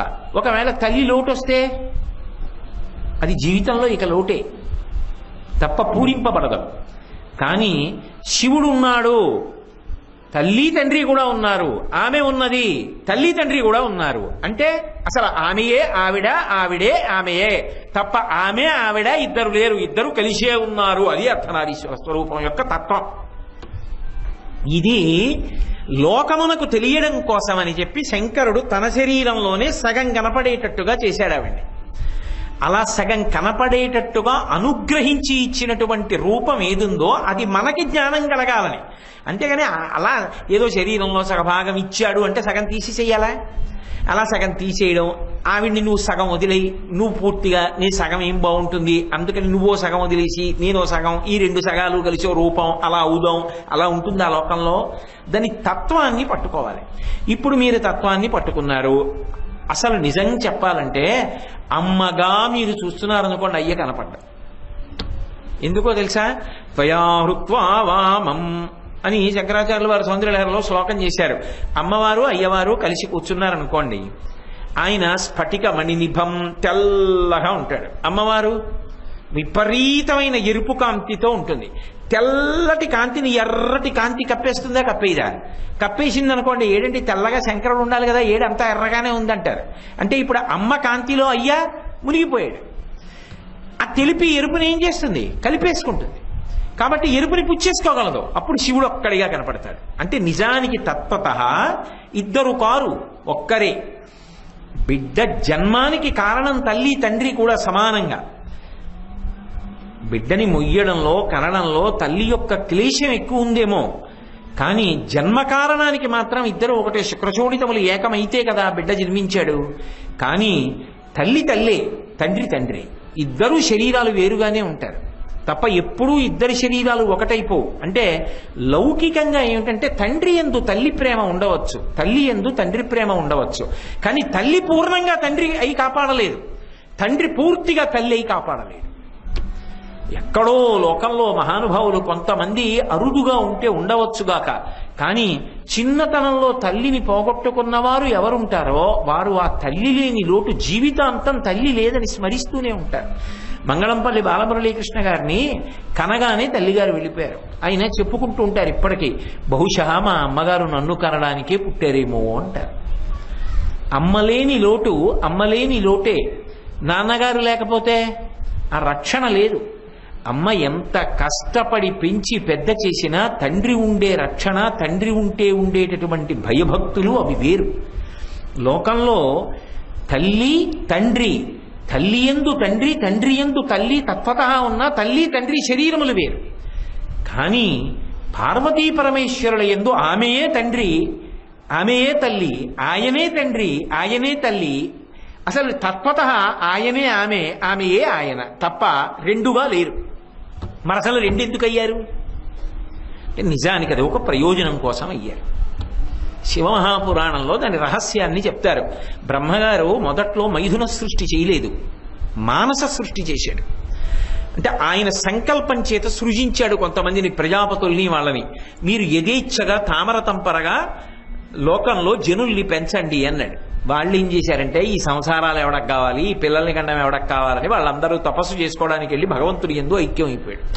ఆయన మనసుతో సంకల్పం చేసి సృజించడం, వాళ్ళందరూ ఐక్యం అయిపోవడం. ఎవడు లోకంలో సంతాన వృద్ధి చేయలేదు. భువనములు పెరగాలి ఎలా? అప్పుడు తిన్నగా వెళ్ళి పరమశివుడి కాళ్ళ మీద పడ్డాడు. పడి శంకర ఈ సృష్టి తామర తంపరగా పెరగాలి, మీరు అనుగ్రహించండి, నేను అలా సృజించలేకపోతున్నాను, నేను చేసిన మానస సృష్టి పెరగట్లేదు అన్నాడు. ఇప్పుడు శంకరుడు అన్నాడు, దీని స్థానంలో నేను మైథున సృష్టిని తీసుకొస్తున్నాను. మైథునము అనేటటువంటి మాట కొరకు రెండుగా మారుస్తున్నాను. అదే మనుష్యుడు, కానీ అదే మనుష్య శరీరాన్ని రెండుగా విభాగం చేస్తాను. ఒకటి స్త్రీ శరీరం, ఒకటి పురుష శరీరం. చిన్న చిన్న మార్పులు ఉంటాయి అంతే. ఇంత చిన్న చిన్న మార్పులున్నవి రెండుగా మారతాయి. ఎందుకంటే పరస్పరము ఆకర్షణ ఉంటుంది. ఈ ఆకర్షణ వలన మైథున క్రియలో ఒక ఆనందం ఉంటుంది. ఆ ఆనందము వలన తేజోవంతమైన సంతానము కలుగుతుంది. అందుకొరకు కాబట్టి నేను ఇలా నిర్ణయం చేశా. స్త్రీ ఎలా ఉండాలి అంటే, నా శరీరంలోనే సగభాగాన్ని స్త్రీగా మారుస్తున్నాను. ఇక పైన స్త్రీలు అన్నవాళ్ళు ఇలా పుడతారని తన శరీరంలో సగాన్ని స్త్రీగా ప్రకటన చేశాడు. పురుషుడు ఇలా ఉంటాడు, శరీరంలో సగభాగాన్ని పురుషుడిగా సృజించాడు. ఇలా సృజించు ఇక పైన. ఇప్పుడు వాళ్ళకి పరస్పరానురాగ అనురక్తులవుతారు. వాళ్ళు ఒకరి పట్ల ఒకరు అనురాగమును పొందుతారు, ఆకర్షణని పొందుతారు. మైథున క్రియ చేత సంతానములు కలుగుతాయి ఇక పైన. అలా కలగడంలో వాళ్ళకు సంతోషం ఉంటుంది. అందుకని స్త్రీ పురుష విభాగమని విభాగం చేస్తున్నాను అని అర్ధనారీశ్వర ప్రాదుర్భావమని సృష్టి పెరగడం కోసమని చేశాడు. అందులో ఉన్న సగాన్నే స్త్రీగా ప్రకటించాడా, కొత్తగా సగం స్త్రీని తీసుకొచ్చాడా? కొత్తగా సగం స్త్రీని తీసుకురాలా, అందులో ఉన్న సగాన్ని స్త్రీగా చూపించి ఇలా సృజించు ప్రాణులను. ఇక పైన మనుష్యులలో కొందరిని స్త్రీలుగా కొందరిని పురుషులుగా సృజించు. అప్పుడు వాళ్ళందరెవరు శివస్వరూపాలే, అందరూ శివుడే. కాబట్టి ఇప్పుడు ఆ శివుడే ఒకనాడు అమ్మ. గౌరీ అన్నాను అనుకోండి, ఆ గౌరీయే శివుడు. శివ అన్నాను అనుకోండి, ఆయనయే అమ్మ. ఆయన అమ్మ, అమ్మ అయ్య, అయ్యా అమ్మ ఇద్దరూ కలిపి ఒక్కటే అక్కడికి వెళ్ళేటప్పటికి మాత్రం. అందుకే పంచసామ్యములు అంటారు. 5 ఒక్కలా ఉంటాయి, వాళ్ళ పేర్లు ఒకలాగే ఉంటాయి తప్ప మారవు. శివ శివ, భవ భవాని, హంస హంసిని, ఏదో అలా పేర్లు కూడా మార్పు చెందకుండా ఒక్కలా ఉంటాయి. 2 వాళ్ళిద్దరూ ఉండే నివాస స్థానం ఒక్కటే అయి ఉంటుంది, మేరు పర్వతం మీద ఉంటారు. 3వది వాళ్ళిద్దరి యొక్క రంగు కానీ వాళ్ళిద్దరి యొక్క ఆభరణములు కానీ రూపాలు కానీ ఒక్కలా ఉంటాయి. ఇద్దరూ చంద్రవంక ధరిస్తారు. ఇద్దరికి చేసేటటువంటిది పంచకృత్యములు చేస్తారు. సృష్టి స్థితి లయ తిరోధానము అనుగ్రహము అనే ఇది చేస్తారు. ఈ 5 సామ్యములు అంటారు, ఒక్కలా ఉంటాయి. మీకు జ్ఞాపకం ఉందో లేదో కానీ ఒకానొక మహాశివరాత్రి నాడు మహాకామేశ్వర కామేశ్వరి స్వరూపాల యొక్క మూర్తిని మీకు పూజ కొరకు బహూకరించారు. అందులో అసలు ఆ తల్పం మీద కూర్చున్న కామేశ్వర కామేశ్వరీలలో ఎవరిది ఏ ముఖము, ఎవరిది ఏ చెయ్యి, ఎవరిది ఏ కాలు మీరు చెప్పలేరు. ఇద్దరూ ఒక్కలా ఉంటారు. అప్పుడు ఇద్దరు ఒకటైపోయి ఉంటారు. అది శివవామ భాగ నిలయాం అంటే అమ్మా నువ్వే అయ్యా, అయ్యా నువ్వే అమ్మ. ఇది వాళ్ళ యొక్క తత్వం. దాన్ని కీర్తిస్తున్నారు. అది తెలుసుకున్న నాడు ఇద్దరు లేరు, వాళ్ళు ఒక్కటై ఉన్నారని తెలుసుకో. బాహ్యంలో కూడా తత్వతః తల్లి తండ్రి అన్న పేర్లతో వేరుగా ఉన్న వాళ్ళిద్దరూ మాత్రం తత్వముగా ఒక్కటే, శివుడే. అందుకే ఒకసారి పెళ్ళయిందనుకోండి ఇక ఇద్దరి మధ్యలోకి వెళ్ళరు. కన్యాదానం చేసే వరకే తండ్రి గారు పక్కన బిడ్డని కూర్చోబెట్టుకుంటాడు, బుట్టలో కూర్చోబెట్టి. ఒకసారి కన్యాదానం చేసేసాడనుకోండి ఇక వరుడు వచ్చి ఇటు కూర్చుంటాడు, వరుడికి ఎడం వైపుకి భార్య వెళ్ళిపోతుంది. వామభాగం ఎడమ చేతి పక్కకి ఇచ్చాడు. ఎందుకని అంటే పురుషుడు అమితముగా ఇస్తాడు భార్యకి. ఆ పురుషుడు అంటే భర్త ఇవ్వగలిగినంత పుణ్యాన్ని, అంత అమితమైన పుణ్యాన్ని లోకంలో ఎవ్వరూ ఇవ్వరు. అందుకని పురుషుడు స్త్రీ పట్ల అనుగ్రహప్రదాతగా ఉంటాడు కనుక, నడిపించేవాడై ఉంటాడు కనుక, ఉత్తమమైనటువంటి లోకముల వైపు తీసుకెడతాడు కనుక, ఇద్దరూ కలిసి ప్రస్థానం చేసి ధర్మంలో జీవితాన్ని తరింప చేసుకుంటారు కనుక, ముందు నడిచి మార్గదర్శకుడు అయ్యాడు కనుక ఆయన కుడివైపుకుండి ఎడమ పక్కకి భార్య నుంచుతాడు. అది ఆయన ధర్మంగా మొదట చూపించాడు. అందుకని శంకరుడికి ఎడమ పక్కన అమ్మవారు ఉంది. రామచంద్రమూర్తి నరుడుగా వస్తే రాముడు కూడా ఎడమ పక్కనే భార్య ఉంటుంది అని నిరూపించాడు. అందుకే భద్రాచలంలో వామాంక స్థిత జానకీ పరిలసత్కోదండ దండంకరే చక్రం చోద్భకరేణ బాహుయుగళే శంఖం శరం దక్షిణే బిభ్రాణం జలజాతపత్రనయనం భద్రాద్రి మూర్ధ్ని స్థితం కేయూరాది విభూషితం రఘుపతిం సౌమిత్రియుక్తం భజే. కాబట్టి శ్రీ విద్యాం శివవామ భాగ నిలయాం, అందుకు నేనన్నది తత్వ సంబంధమైన కొన్ని గంభీరమైన విషయాల్ని ప్రతిపాదిస్తున్నారు శంకరాచార్యుల వారు అని అన్నాను. హ్రీంకార మంత్రోజ్వలాం, ఇక్కడికి వచ్చేటప్పటికీ ఇంకా గంభీరమైన విషయాన్ని మాట్లాడుతున్నారు. హ్రీం అనబడేటటువంటి బీజాక్షరము ఒక మంత్రం. ఆ హ్రీం అనబడేటటువంటి బీజాక్షరము ఏది ఉన్నదో ఆ ఒక్కటే ఒక మంత్రస్వరూపం. అటువంటి మంత్రాక్షరము ఆ బీజాక్షరము చేత ఉత్తుజ్వలాం, పైకి ప్రకాశించేటటువంటి దానా అని పిలుస్తున్నారు. అంటే ఇందులో శ్రీ విద్యా సంప్రదాయానికి సంబంధించిన ఒక రహస్యాన్ని చెప్తున్నారు. శ్రీ విద్యా సంప్రదాయం ఎక్కువ బీజాక్షరాల మీద ఆధారపడి ఉంటుంది. అందులో అన్ని రూపాలలోకి అత్యంత శక్తివంతమైనటువంటి రూపంగా దేన్ని కీర్తిస్తారు అంటే భువనేశ్వరి అనబడేటటువంటి రూపాన్ని కీర్తిస్తారు. అందులో లలితాపరాభట్టారికా స్వరూపంలాగే పైన ఉండేటటువంటి రెండు చేతుల్లో ఒక చేతిలో పాశాన్ని పట్టుకుంటుంది రాగస్వరూపంగా, ఒక చేతిలో క్రోధం అనేటటువంటి అంకుశాన్ని పట్టుకుంటుంది. కింద రెండు చేతులు వరముద్ర అభయముద్ర పట్టి ఉంటుంది. భువనేశ్వరి అంటే ఈ సమస్త భువనములకు, ఈ ఒక్క ప్రపంచానికి కాదు, సమస్త భువనములకు ఆవిడ ఈశ్వరి. ఆవిడ మనలో ఎలా ఉంటుంది అంటే హృల్లేఖ అంటారు. భువనేశ్వరి హృల్లేఖగా ఉంటుంది అని. మామూలుగా అయితే చూడండి మంత్రపుష్పం చెప్తాం. మంత్రపుష్పం చెప్పినప్పుడు ఒక మాట అంటారు, నీవారస్సూకవత్తన్వీ పీతాభాస్వత్యనూపమ అంటారు. భగవంతుడు ఎక్కడున్నాడు అంటే ఇక్కడే హృదయమునందు వడ్డుగింజ చివరి భాగం పెట్టి శరీరం మీద గోకితే ఒరుసుకున్నటువంటి చిట్ట చివరి నలుసు ఎలా ఉంటుందో అంత చిన్న దాని మధ్యలో ప్రకాశిస్తుంటాడు. ఆ ప్రకాశమే భగవానుడు అని చెప్తారు. అమ్మవారు ఏం చేస్తుందంటే శ్రీ విద్యాతంత్రంలో అయితే హృదయ క్షేత్రమునందు మెరుపు తీగలా ఉంటుంది ఆవిడ. ఆమెయే ప్రాణమై, ఆమెయే బుద్ధి అయి, ఆమెయే గాయత్రి అయి, ఆమెయే సావిత్రి అయి బుద్ధి ప్రచోదనాన్ని చేస్తుంది. సాధకుడికి మోక్షం ఇచ్చేటప్పుడు, సిద్ధులు ఇచ్చేటప్పుడు మూలాధార చక్రమునందు కుండలి అయి పడుకుని పైకి లేచి అనుగ్రహిస్తుంది.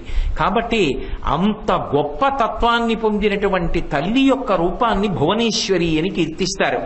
ఆ భువనేశ్వరి స్వరూపానికి సంబంధించినటువంటి మాయా బీజాక్షరాన్ని హ్రీం అని పిలుస్తారు.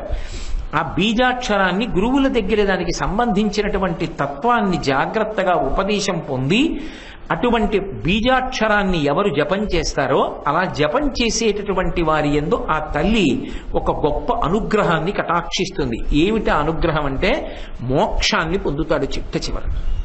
ఆ మోక్షం పొందడానికి కావలసినటువంటి జ్ఞానాన్ని ఇస్తుంది. కుండలిని భేదించి పైకెక్కుతాడు, సమాధి స్థితికి పెడతాడు, అనేకమైనటువంటి సిద్ధులను పొందుతాడు. అయితే ఇది నోటితో చెప్పినంత తేలిక మాత్రం కాదు. కోట్ల కోట్ల కోట్ల మందిలో ఎక్కడో ఎవరో ఒక్కడు శంకర భగవత్పాదులలా సిద్ధాస్తుడైనటువంటి మహాపురుషులు ఉంటారు శ్రీ విద్యా సంప్రదాయంలో. అటువంటి వారి దగ్గర శిక్షణ పొంది చెయ్యవలసినవి తప్ప వాచా వేదాంతాలు నావాంటి వాడు చెప్పినవి విని చేసేవి కావు. కాబట్టి శంకర భగవత్పాదులు ప్రతిపాదన ఏమిటి అంటే అమ్మ ఒక బీజాక్షరము చేత ప్రతిపాదింపబడేటటువంటి రూపముగా ఉండేదానివి. రూపమునకు ఎంత శక్తో బీజాక్షరము అంత శక్తిని పొంది ఉంటుంది. కాబట్టి ఆ హ్రీం అన్నది పటుత్వమునకు ప్రధానమై ఉంటుంది. అందుకే మీరు చూడండి ఐం అది సారస్వత బీజం అంటారు. అంటే అది సరస్వతీ కటాక్షాన్ని ఇస్తుంది. శ్రీం ఐశ్వర్యాన్ని ఇస్తుంది, లక్ష్మీ కటాక్షాన్ని ఇస్తుంది. హ్రీం ఇది పటుత్వాన్ని ఇస్తుంది, మాయ తొలగిపోయి జ్ఞానాన్ని ఇస్తుంది. ఐం హ్రీం శ్రీం శ్రీమాత్రే నమః అంటూ ఉంటారు. ఆ హ్రీం భువనేశ్వరి బీజాక్షరం. అది మాయా అనేటటువంటి అవనిక తొలగిపోవడానికి ప్రధాన కారణం అవుతుంది. కాబట్టి ఇప్పుడు శంకరాచార్యుల వారు శ్రీ విద్యా సంప్రదాయంలో బీజాక్షరాలకు ఉండేటటువంటి ప్రాధాన్యతని దృష్టిలో పెట్టుకుని అన్నిటికన్నా గొప్పదైనటువంటి భువనేశ్వరీ తత్వానికి సంబంధించినటువంటి పటుత్వ సంబంధమైన బీజాక్షరము చేత ఉత్తుజ్వల ప్రకాశించేటటువంటి లక్షణము కలిగినటువంటి ఓ తల్లి, అది ఎవరో కాదమ్మా, నువ్వే, ఆ భువనేశ్వరియే మీనాక్షి అని ప్రతిపాదన చేస్తున్నారు. అంత గొప్ప రూపం ఈ భూమి మీద నడయాడింది, అంత ప్రసన్నమూర్తి అయి మన కనుల ఎదుట నిలబడి ఉన్నది. కుడిపాదం ముందుకు పెట్టి పిలిచినంత మాత్రాన పలకడానికి సిద్ధంగా ఉంది. మా అదృష్టం కదమ్మా నువ్వు ఇలా రావడం. కాబట్టి హ్రీంకార మంత్రోజ్వలాం, ఆ తల్లే మళ్ళీ శ్రీచక్రాంకిత బిందు మధ్యవసతిం. నేను మీతో చెప్పే కదా, అన్ని వరుసగా గంభీరమైనటువంటి విషయాల్ని ప్రతిపాదన చేస్తున్నారు ఈ శ్లోకంలో శంకర భగవత్పాదులు. ఎందుకని? నడిమి అంటారు. ఇప్పుడు ఒక ఏరు ఉందనుకోండి, ఆ ఏటికి నేను యువతల ఒడ్డున నించున్నాను, నేను అవతల ఒడ్డుకి వెళ్ళాలి. నేను యువతల ఒడ్డు మీద నించున్నప్పుడు అసలు కాళ్ళకి నీరు తగలదు. దిగడం మొదలుపెట్టాను, లోతు తెలుస్తోంది, పంచె కొంచెం అలా పైకెత్తి పంచె తడిసిపోకుండా పెడుతున్నా. పిక్కలు దాటింది, మోకాళ్ళు దాటింది, తొడల వరకు వచ్చింది, పంచె పైకి పెట్టుకుని వెడుతున్నాను. తొడల వరకు వచ్చేసింది అంటే ఎక్కడున్నాను నేను? ఏటి మధ్యలో ఉన్నాను. ఇప్పుడు ఏటి మధ్య భాగం దాటాను, దాటి పైకి వెడుతున్నాను. ఇప్పుడు మళ్ళీ ప్రవాహం ఏమవుతుంది? మళ్ళీ కిందకి దిగిపోతుంది, మళ్ళీ అవతల ఒకటికి వెళ్ళిపోయాను. అలాగే పంచె పట్టుకుని ఒక 2 నిమిషాల నుంచి ఉంటే కాళ్ళు ఆరిపోతాయి, పంచె కిందకు వదిలేయచ్చు కదా. అంటే మధ్యలోకి వెళ్ళేటప్పటికి మాత్రం లోతు ఎక్కువగా ఉంటుంది. పంచరత్నాలుగా 5 చెప్తే 2 అటు వదిలితే మధ్యలోది ఏమవ్వాలి? లోతైంది అవ్వాలి. అందుకని 3వ శ్లోకం దగ్గరికి వచ్చేటప్పటికి తంత్ర రహస్యాలు మాట్లాడుతున్నారు శంకరాచార్యుల వారు. వారు ఏది చేసినా వారి దృష్టికోణమే అలా ఉంటుంది. పరమాద్భుతం జగద్గురువులు మహానుభావుడు సాక్షాత్ శంకరుడు శంకరాచార్యుల వారిగా వస్తే ఇలా కాకుండా ఇంకోలా ఎలా ఉంటుంది కవిత్వం? ఆయన కవిత్వం ఏం నిద్రపట్ట కాఫీ తాగి రాసిన కవిత్వం కాదు. అమ్మవారి తత్వం అంతా అనుభవించిన మహాపురుషులు కనుక మీనాక్షి పరదేవత దర్శనం చేసి చెప్పిన పంచరత్నాలు. కాబట్టి శ్రీచక్రాంకిత బిందు మధ్యవసతిం, ఇదో తమాషా. సాధారణంగా ఉపాసనలో మీరు ఏ పేరుతో భగవంతుణ్ణి పిలుస్తారో ఆ పేరుతో యంత్రాలుంటాయి. ఏదో శ్రీమన్నారాయణ యంత్రము, షడక్షరీ మహాయంత్రము శివ సంబంధంగా అయితే అలా ఉంటాయి. చాలా చోట్ల యంత్రాలు అసలు పైకి ఉండవు. యంత్రం అనేటటువంటి దాన్ని ఏం చేస్తారంటే మూర్తి కింద పెట్టేస్తారు. ఇళ్లలో అయితే మత్స్యయంత్రం అని చెప్పి దాన్ని ఈశాన్యంలోనూ లోపల పెట్టి మూసేస్తూ ఉంటారు. ప్రతి దేవాలయంలో యంత్రం ఉంటుంది. అసలు శక్తి అంతా యంత్రందే. ఆ యంత్రాన్ని ఏం చేస్తారంటే చాలా జపం చేసి ధారపోస్తారు. నిజంగా సంప్రదాయంలో ఉన్నవాళ్ళు చెయ్యగలిగినటువంటి మహోపకారం సమాజానికి ఏమిటి అంటే, ఎక్కడైనా దేవాలయంలో ప్రతిష్ఠ జరుగుతోంది అంటే ఆ దేవాలయంలో ప్రతిష్ఠ చేసేటప్పుడు వేసేటటువంటి యంత్రం ఏది ఉంటుందో ఆ యంత్రం కోసం వాళ్ళు ఉపదేశం పొందిన జపం చేసి ఆ జపాన్ని ఆ యంత్రం మీద ధారపోసేస్తారు. అంటే అది శక్తి పొందుతుంది. ఏదో అక్కడ ఆలయం కడుతున్నారండి అన్నారు అనుకోండి, ఆ ఆలయంలో ఏ యంత్రం వేస్తున్నారు, ఆ యంత్రానికి సంబంధించిన మంత్రం నాకు ఉపదేశం ఉందనుకోండి, నేను రోజు సెలవు పెట్టి పొద్దున్నుంచి అక్కడ కూర్చుని జపం చేసి ధారపోసేస్తాను ఆ యంత్రం దగ్గర. ఇప్పుడు ఆ యంత్రం శక్తి పొందుతుంది. దాన్ని ఏం చేస్తారంటే మూర్తి కింద పెడతారు. దేవాలయంలో మూర్తి కింద పెడతారు. అది ఎలా ఉంటుందంటే బ్యాటరీ అన్నమాట. పైన ఉన్నది లైట్. ఇప్పుడు ఈ బ్యాటరీ తగిలితే లైట్ వెలుగుతుంది. ఇప్పుడు ఈ కింద యంత్రం ఉంది కదా, ఈ యంత్రం వల్ల ఏమవుతుందంటే మూర్తి ప్రకాశిస్తుంది. దానికి ఆకలి దప్పులు వస్తాయి, నైవేద్యాలు పెడతారు, పూజ చేస్తారు. అక్కడికి వెళ్ళి కోరిక చెప్పుకుంటే ఆయన అనుగ్రహిస్తూ ఉంటాడు. ఇప్పుడు మనకి బ్యాటరీ ఎలా అయితే శక్తిని కోల్పోతుందో అలాగే యంత్రం కూడా శక్తిని వదిలిపెడుతుంది. ఎందుకు వదిలిపెట్టేస్తుందో తెలుసా? అనాచారంతో ఎలా దేవాలయంలోకి వెళ్ళకూడదో అలా దేవాలయాలలోకి ప్రవేశించిన దేవాలయంలో ఉద్యోగం చేసేటటువంటి పండితులు విద్వాంసులు స్వరం తప్పి మంత్రాలు చదివినా దేవాలయంలోకి వెళ్ళి దేవాలయ సంబంధమైన విషయాలు కాకుండా అక్కర్లేని విషయాలు మాట్లాడినా యంత్రం యొక్క శక్తి క్షీణిస్తుంది. అదే ఇలా కూర్చుని మనందరం మీనాక్షి పంచరత్నం చదువుతున్నాం అనుకోండి. ఇప్పుడు ఈ సభలో 1000 మంది ఉన్నారనుకోండి. 1000 మంది పంచరత్నాలు చదివితే 1000 × 5 5000 పర్యాయాలు మీరు మీనాక్షి అమ్మవారి గురించి వాళ్ళ స్తోత్రం చేశారా? ఈ శబ్ద ప్రకంపనలు వెళ్ళి ఆ యంత్రం శక్తి పొందడానికి కారణమవుతాయి. మీరు వింటున్నప్పుడు పొందుతున్నటువంటి సంతోష తరంగములు ఆయన యొక్క అనుగ్రహమునకు ఆ కారణమవుతా యంత్రం శక్తి పొందుతుంది. ఇంకా ఒక్కొక్కసారి ఏం చేస్తారంటే ఆ యంత్రము యొక్క శక్తి క్షీణించిపోతోంది అని అనుమానం వస్తే అప్పుడు మహాకుంభాభిషేకం చేస్తారు. ఏరియల్ ద్వారా ఎలా అయితే తరంగాల్ని పట్టుకుని లోపలికి పంపిస్తుందో టీవీ సెట్లోకి, అలా పైన ఉండేటటువంటి గోపురం మీద ఉంటుంది ఆ సుదర్శనమో చక్రమో లేకపోతే శివ సంబంధంగా త్రిశూలమో ఏదో ఉంటుంది. ఆ కుంభాభిషేక మంత్రజలాల్ని ప్రధాన కలశ తీసుకెళ్లి ఆ నీళ్లు దాని మీద పోస్తే అందులోంచి మళ్ళీ కింద ఉన్నటువంటి చక్రం మళ్ళీ శక్తిని పోతుంది. పవిత్రోత్సవాలు ఇవన్నీ చేస్తుంటారు కదా దేవాలయాల్లో. ఇవన్నీ ఎందుకు అంటే అడుగున ఉన్నటువంటి చక్రం శక్తిని పొందడానికి. దేవాలయాల్లో ఎక్కడైనా చక్రాలు వేస్తారు, కానీ ప్రతి అమ్మవారి దేవాలయంలో, అందులో కూడా ప్రధానమైనటువంటి అమ్మవారి మూర్తులు, మీనాక్షి దేవాలయం, కాళీ దేవాలయం, దుర్గా దేవాలయం, ఇటువంటి కామాక్షి పరదేవత, ఇటువంటి దేవాలయాలు ఎక్కడున్నాయో అక్కడ వేసేటటువంటి యంత్రానికి మాత్రం ఇంకా వేరే పేరు ఉండదు, శ్రీ అంతే. శ్రీ అంటే మంగళప్రదత్తం, సకల శుభములకు ఆలవాలం. శ్రీ మంత్రము, శ్రీ యంత్రము, శ్రీ తంత్రము అంతే. అందుకే చూడండి ఆ తర్వాత ఇంకా శ్రీకారం ఎక్కువ వాడుతున్నారు శంకరాచార్యులు వారు. శ్రీ అన్నది వాడుతూ ఉంటారు. ఆ శ్రీ అన్నది ఎక్కడ వాడినా అమ్మవారి గురించి చెప్తున్నారు అని గుర్తు. అందుకే ఆ యంత్రానికి ఇంకా వేరే పేరు ఉండదు, శ్రీ యంత్రం అంటారు, శ్రీచక్రం అంటారు. ఆ శ్రీచక్రం గీసేటప్పుడు చాలా చాలా చాలా జాగ్రత్తగా ఆ మంత్రశాస్త్రం తెలిసిన వాళ్ళు మాత్రమే గీయాలి, తప్ప ఎవరు పడితే వాళ్ళు గీయలేరు దాన్ని. ఎందుకంటే అది గీసేటప్పుడు కానీ యంత్రానికి పూజ చేసేటప్పుడు కానీ ఆ యంత్రానికి సంబంధించిన ఉపచారాలు తెలియకుండా ఆ త్రికోణం ఉంటుంది మధ్యలో, ఆ త్రికోణం మధ్యలో బిందు ఉంటుంది, ఆ త్రికోణం మన వైపుకి ఉండేటట్టుగా యంత్రాన్ని పెట్టి పూజ చేయాలి. అందుకే మూర్తి పూజ కన్నా యంత్ర పూజ చాలా కష్టం. ఎందుకో తెలుసా? నేను ఒక మూర్తిని తీసుకొచ్చి అక్కడ పెట్టి పూజ చేస్తున్నాను అనుకోండి, చాలా తేలిక, ఆవిడకో నమస్కారం పెడుతున్నాను. శ్రీచక్రం ఉందనుకోండి, అక్కడికి వెళ్ళేటప్పటికో విశేషం ఉంటుంది. శ్రీనాథధృతపాలిత త్రిభువనాం శ్రీచక్ర సంచారిణీం గానాసక్త మనోజ్ఞ యవ్వనల సద్గంధర్వ కన్యావృతాం దీనానామతివేల భాగ్యజననీం దివ్యాంబరాలంకృతాం శ్రీశైల స్థలవాసినీం భగవతీం శ్రీమాతరంభామయే అంటారు. అక్కడ అమ్మవారు ఒక్కతి కాదు, కోట్ల కోట్ల పరివారం ఉంటారు. అది పరివారం ఉంటారు, అదే అమ్మవారి స్వరూపం, అదే అమ్మవారి నివాసం, అదే అమ్మవారు.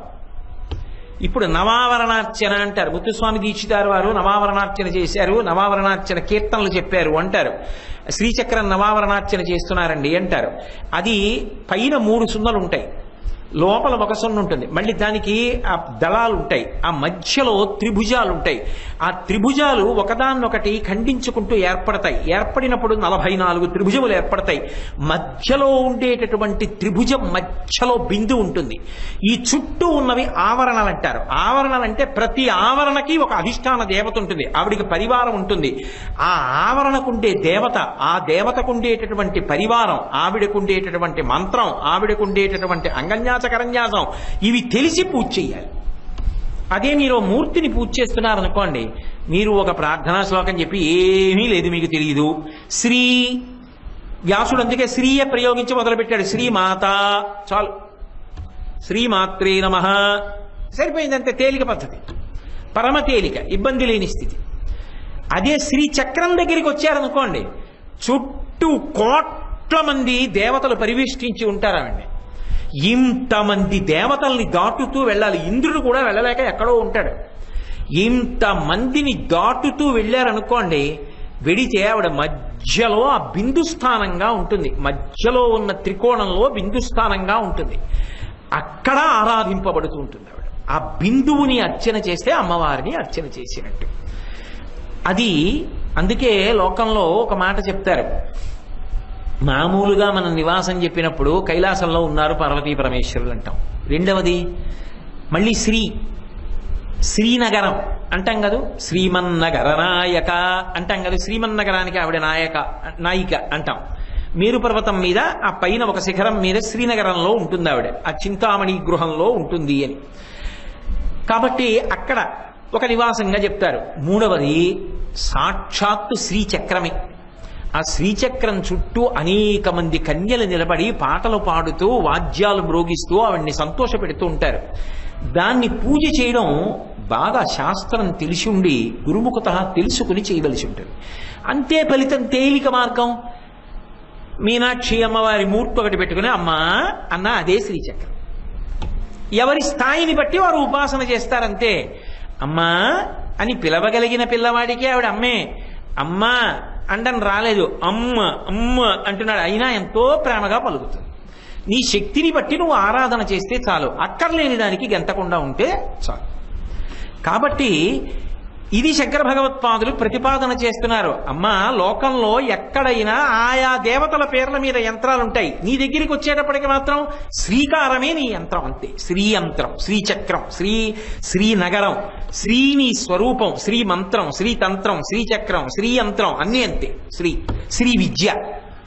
కాబట్టి శ్రీచక్రాంకిత బిందు మధ్యవసతిం శ్రీమత్ సభానాయకీం.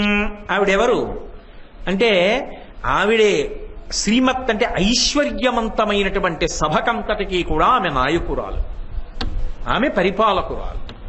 ఆమె వస్తోందనుకోండి, ఆ శ్రీయంత్రంలో శ్రీచక్రంలో ఉండేటటువంటి దేవతలు సమస్తమైనటువంటి దేవతలు పరిపాలకులుగా ఆమె ఆజ్ఞ కొరకు ఎదురు చూస్తూ ఇలా నిలబడి ఉంటారు చేతులు కట్టుకుని.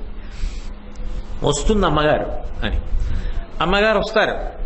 వస్తుంటే అలాగే నిలబడతారా, ఇలా అంటారా? అందరూ భయం.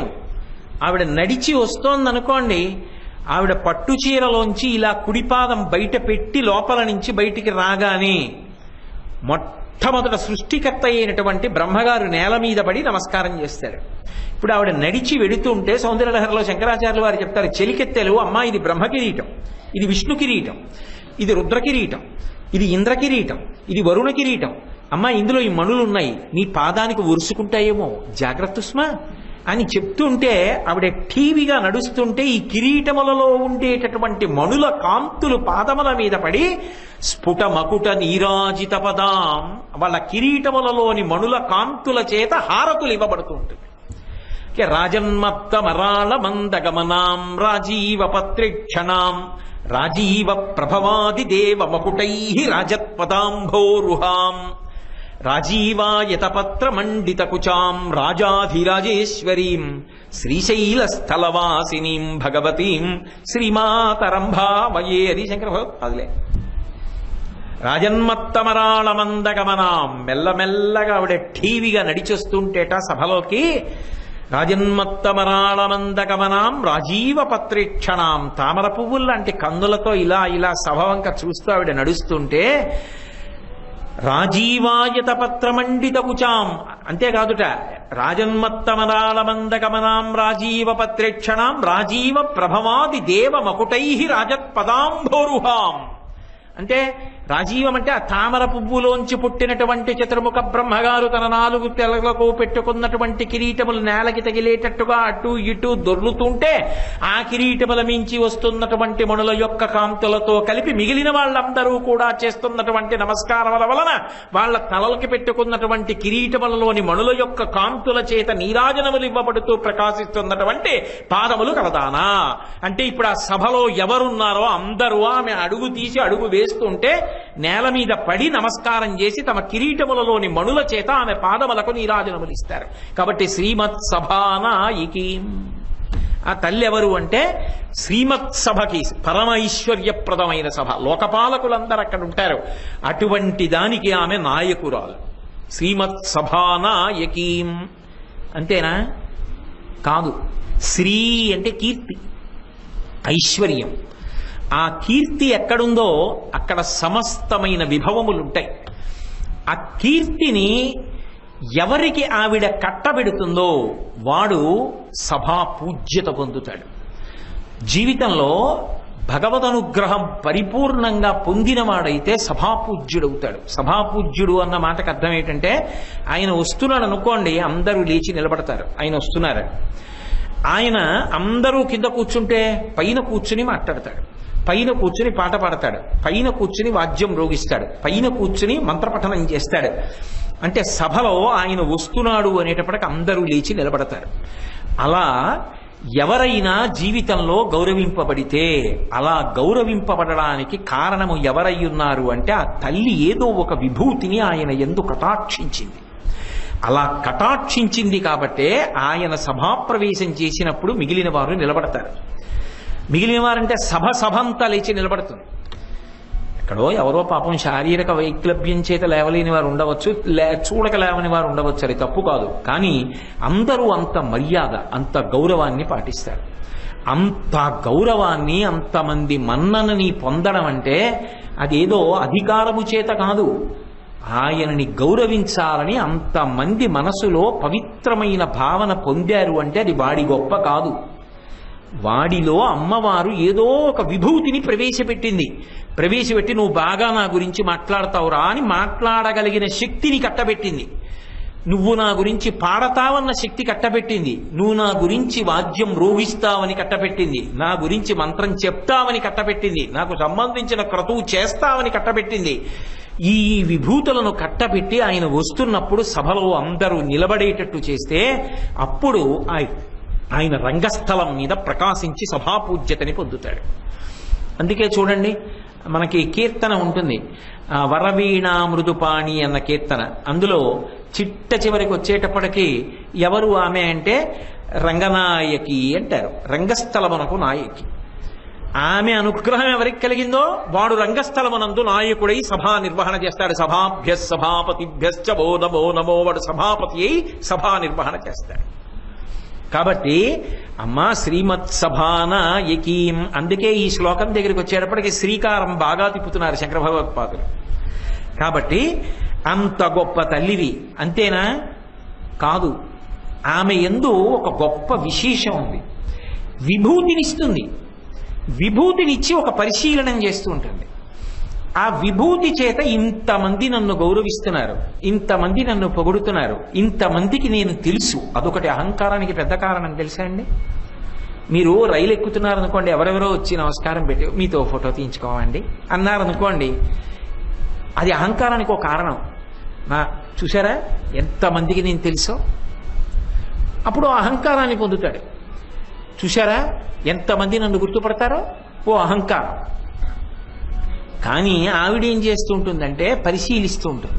హృల్లేఖ కదా, ఇక్కడే కదా ఉంటుంది. అందుకే ముందే చెప్పారు, భువనేశ్వరి బీజాక్షరం చెప్పారు, హ్రీంకారమంత్రోజ్వలాం. ఈ పటుత్వం అంతా ఎక్కడిది? ఆవిడిది. ఆ పటుత్వం నాది అన్నాడు అనుకోండి, నాది అనగానే ఏమవుతుందో తెలుసా? ఆవిడ మించి దృష్టి ఇంకొక దాని మీదకి పోతుంది. అలా పోగానే ఆవిడ ఏం చేస్తుందంటే నీ స్థానం ఏమిటో నీకు చూపించి దిద్దుతుంది. పాడు చేసేది దిద్దుతుంది, దిద్ది ఒళ్ళు దగ్గర పెట్టుకునేటట్టు చేస్తుంది. ఇది మధురైలో చేసింది. అందుకే శంకరాచార్యుల వారు ఇందులో మాట్లాడుతున్న ప్రతి మాట వెనక మధురైలో జరిగినటువంటి అద్భుతాలు ఉన్నాయి. ఒకానొకప్పుడు మహానుభావుడు, మహాభక్తి తత్పరుడైనటువంటి గాయకుడు ఒక ఆయన ఉంటుండేవాడు మధురైలో. నిన్ననే మీతో నేను మనవి చేసి ఉన్నాను ఆయన గురించి. పానవట్టరాన్ అని చెప్పి ఆయన ఒకానొకప్పుడు యమైనాథన్ అనబడేటటువంటి వ్యక్తి అహంకారంతో వచ్చి పాట పాడుతుంటే, ఆయన పరమభక్తితో వచ్చి పాట పాడడానికి వస్తే శివుడే కట్టెల మోపు పట్టుకుని వెళ్ళి పాట పాడితే ఆయన భయపడిపోయి ఇంకా అసలు కచేరీకే రావడం మానేశాడు. ఆయన భక్తి ఆయన్ని కాపాడింది అని చెప్పాను. ఆయన ఎంత భక్తి తత్పరుడంటే ఆయనకి ఒళ్ళుపై తెలిసేది కాదు. శంకరుడి దగ్గరికి వెళ్ళి నిలబడి ఆ శివలింగం వంక చూసేటప్పటికీ, నేను మధురైలో శివాలయంలోకి ఎడుతున్నాను, మీనాక్షి అమ్మవారి దగ్గరికి ఎడుతున్నాను అనేటప్పటికే ఓ పొంగు లోపల. ఎంత సంతోషం! పిల్లలు చూడండి, సర్కస్కి తీసుకెడతానంటే ఇంకా ఒరే స్నానం చేయండి సర్కస్ కడదాం అంటే స్నానం చేయడం దగ్గర నుంచే సంతోషం వాళ్ళకి. నాన్నగారండి సర్కస్లో పుల్లు ఉంటుందా, అది ఉంటుందా, ఇది ఉంటుందా అని ఒళ్ళు తుడుస్తుంటే, వాడికి నీళ్లు పోసేస్తుంటే వాడు తక్కువ ఏడ్చి గబగబా తుడిపించి అమ్మ బట్టలేసేయి అని ముందే వెళ్ళిపోయి వీధిలో నుంచి నాన్నగారండి రండి అంటాడు. ఏదో వాడికి తెలిసినట్టు ఆ కాలం విలువ. అలా వెడుతున్నాను గుళ్ళో కంటే పొంగిపోయి పాట పాడుతుండేవాడు. ఒకప్పుడు ఆయన గొప్పతనం ఏమిటో చూపించాలనుకో, అది భగవంతుని యొక్క లక్షణం. ఒక్కొక్కసారి ఏం చేస్తాడంటే అదో చమత్కారం. నా భక్తుడి వైభవం ఏమిటో మీకేం తెలిసిన బూడిద, మీకు చూపిస్తాను చూడు, మీరు ఏం చేయండి వాడు అలాగే ఉంటాడు, భక్తితో చూపించాలనుకుంటాడు. బ్రహ్మాండమైన వర్షం కురిపించాడు, ఉరుములు పిడుగులు మెరుపులు, ఆయనకేం స్పర్శ లేదు. సంతోషంగా పాట పాడుకుంటూ వెళ్ళిపోతున్నాడు గుడిలోకి. ఆ వెళ్ళిపోవడంలో ఏమైపోయిందంటే అంత కుండపోత వర్షం పడిపోయిందేమో, విపరీతమైనటువంటి నీరు వచ్చేసి బురద వచ్చేసి అందులో తొడల వరకు మునిగిపోయాడు. బలవంతంగా కాలు పీక్కుంటున్నాడు, పాట పాడుతున్నాడు తప్ప అయ్యో నేను ఇంత బురదలో ఇరుక్కుపోయాను, అందరూ ఇళ్లలోకి వెళ్ళిపోయారు, ఇంత వర్షం పడుతోంది, ఆయనకి స్పృహలో లేదు. ఆయనకి లోపల మీనాక్షి సోమసుందరుడు ఇద్దరూ కనపడుతున్నారు, పరవశించి పాడుకుంటున్నాడు. పరమేశ్వరుడు చూశాడు, అయ్యయ్యయ్యయ్యో ఎంత కష్టపడిపోతున్నాడు రా నా గురించి పాడుకోవడంలో ఆ సమాధి స్థితిలో అని ఒక బంగారు వేదిక ఒకటి నిర్మాణం చేసి తీసుకెళ్లి ఆ బురదలో అక్కడ వేసి దాని మీదకి ఎక్కించి దాని మీద నిలబడి పాడరా అని ఆ బంగారు వేదిక మీద పాట పాడించాడు. తన భక్తుణ్ణి తాను కాపాడుకుంటాడు. ఒకప్పుడు ఆయనకి ఏది ఇచ్చినా వెంటనే ఎవరికో ఇచ్చేసేవాడు తప్ప ఇది నేను దాచుకుందామన్న అలవాటు ఆయనకి లేదు. కాబట్టి నేను వ్యక్తిగతంగా పేదవాడిని అయిపోతున్నానా అన్న బాధ ఆయనకి ఏం లేదు. పాపం పాండ్యరాజు చాలా బహుమతులు ఇస్తుండేవాడు. చిట్ట చివరికి శంకరుడు చూసి చూసి ఏం చేశాడంటే ఆయన కోసం దొంగతనం చేయడం మొదలుపెట్టాడు. నమ చోరాయచ, ప్రభువుకి తెలియకుండా ప్రభువు యొక్క కోశాగారంలోకి వెళ్ళి డబ్బు తెచ్చి ఈయనకి ఇస్తుండేవాడు. ఎందుకని? తన భక్తుడి కోసం తానే దొంగతనం చేయడం మొదలుపెట్టాడు శంకరుడు. ఎంత ఇచ్చినా ఉంచుకోడే, తను తింటాడు, 10 మందికి పెట్టేస్తాడు. ఎలా? అందుకని చూసి చూసి ఏం చేశాడంటే ఇక నా వల్ల కాదు, ఎన్నాళ్ళు ఇలా దొంగతనం చేస్తాను తెలిసిపోతుంది, ఎప్పుడప్పుడు కోశాగారంలో పాపం ఏ అమాయకుండా పట్టుకుంటారు, ఎందుకు వచ్చిన కూడా అని ఓ ఉత్తరం రాసి ఇచ్చాడు. ఇచ్చి నువ్వు చేరరాజు దగ్గరికి వెళ్ళరా, నీకు రికమెండేషన్ లెటర్ ఇచ్చాను, నువ్వు నా భక్తుడు అని, నీకు డబ్బు ఇస్తాను, అక్కడికి పో అన్నాడు. ఓ రోజు నిద్రపోతున్నాడు ఈ మహానుభావుడు పాణిభట్టరాం. కల్లోకి వచ్చి కనపడి చేతిలో పెట్టాడు ఆ ఉత్తరం. ఆయన తెలివి వచ్చి చూశాడు, చేతిలో ఉత్తరం కనపడింది. శివుడు వెళ్ళమన్నాడు, బయలుదేరాడు చేరరాజు దగ్గరికి. ఆ చేరరాజు ఎలా గుర్తాడతాడు? ఇది శివుడు రాశాడని ఎలా నమ్ముతాడు? అవన్నీ లేవు, శివుడు చెప్పాడు, వెళ్ళిపోతున్నాడు అంతే పాటలు పాడుకుంటూ. వీడేమి ఆలోచించాడు. అందుకని చేరరాజు కల్లోకి వెళ్ళాడు మళ్ళీ శివుడు. ఉరే వస్తున్నాడు, అక్కడి నుంచి పాణిభట్టరాన్ని వస్తున్నాడు, అరణ్య మార్గం దాటుతున్నాడు, నువ్వు పల్లకి పంపించి తీసుకురా, నా బంటు, నా భక్తుడు, కావలసినంత డబ్బి అన్నాడు. అయ్య బాబోయ్, ఏకంగా శివుడే ఉత్తరం రాసిచ్చాడు, నా పల్లకి పట్టుకెళ్ళండి అని గుర్తులు చెప్పాడు. పాట పాడుకుంటూ వస్తున్నాడు, పల్లకి ఎక్కించి తీసుకొచ్చారు. ఇంత ఇస్తానం లేని చేరరాజు కోశాగారం దగ్గరికి వెళ్ళి తలుపులు తీసి, అయ్యా ఇదంతా మీదే, మీకు ఇదంతా కావాలంటే పడుకోండి, ఇంకా కావాలంటే చెప్పండి తెస్తానన్నాడు. ఆయన కోశాగారం వంక చూసి, ఇంత నాకు ఎందుకు కానండి, నాకు ఇంత చాలని, ఏదో కొద్దిగా డబ్బు తీసుకెళ్ళి నాకు, నన్ను నమ్ముకున్న వాళ్ళకి ఉత్సవాలు చేయడానికి ఇవి సరిపోతాయని ఏదో కొంత డబ్బు పట్టుకుని ఆ డబ్బు పట్టుకుని వెళ్ళిపోయాడు. అంతటి మహాభక్తుడు. ఆ పాణిభట్టరానికి ఒక భార్య ఉండేది. పాపం ఆవిడ కూడా ఎంత భక్తి తత్పరురాలో. ఆవిడ మాట్లాడుతున్నా, ఆవిడ పాడుతున్నా భక్తి అంత గొప్పగా ఉండేది. ఆ రోజులలో రాజరాజ పాండ్యన్నే పరిపాలన చేస్తున్నాడు, కానీ ఇంకా కొత్తగా అధికారంలోకి వచ్చాడు, యవ్వనంలో ఉన్నాడు. ఆయనకు ఒక చిన్న దోషం ఉండేది. కొంచెం అందగత్తెలైనటువంటి స్త్రీలు కనపడితే వశపడిపోయేవాడు. వాళ్ళ కనుసైగ చేస్తే చాలు, చెయ్యరాని అపరాధం కూడా చేసేస్తాడు. ఆయన యందు ఆ దోషం ఉండేది.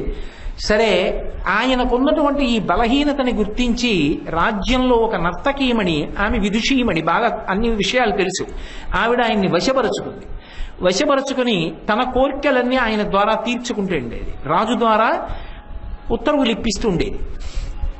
ఆమెకి అతిశయం, అహంకారం, రాజు నా చేతిలో ఉన్నాడు, తనతో ఎవరైనా వాదించినా, తను చెప్పినట్టు చేయకపోయినా ఏదో ఒకటి చెప్పి రాజుతో శిక్ష వేయించేది.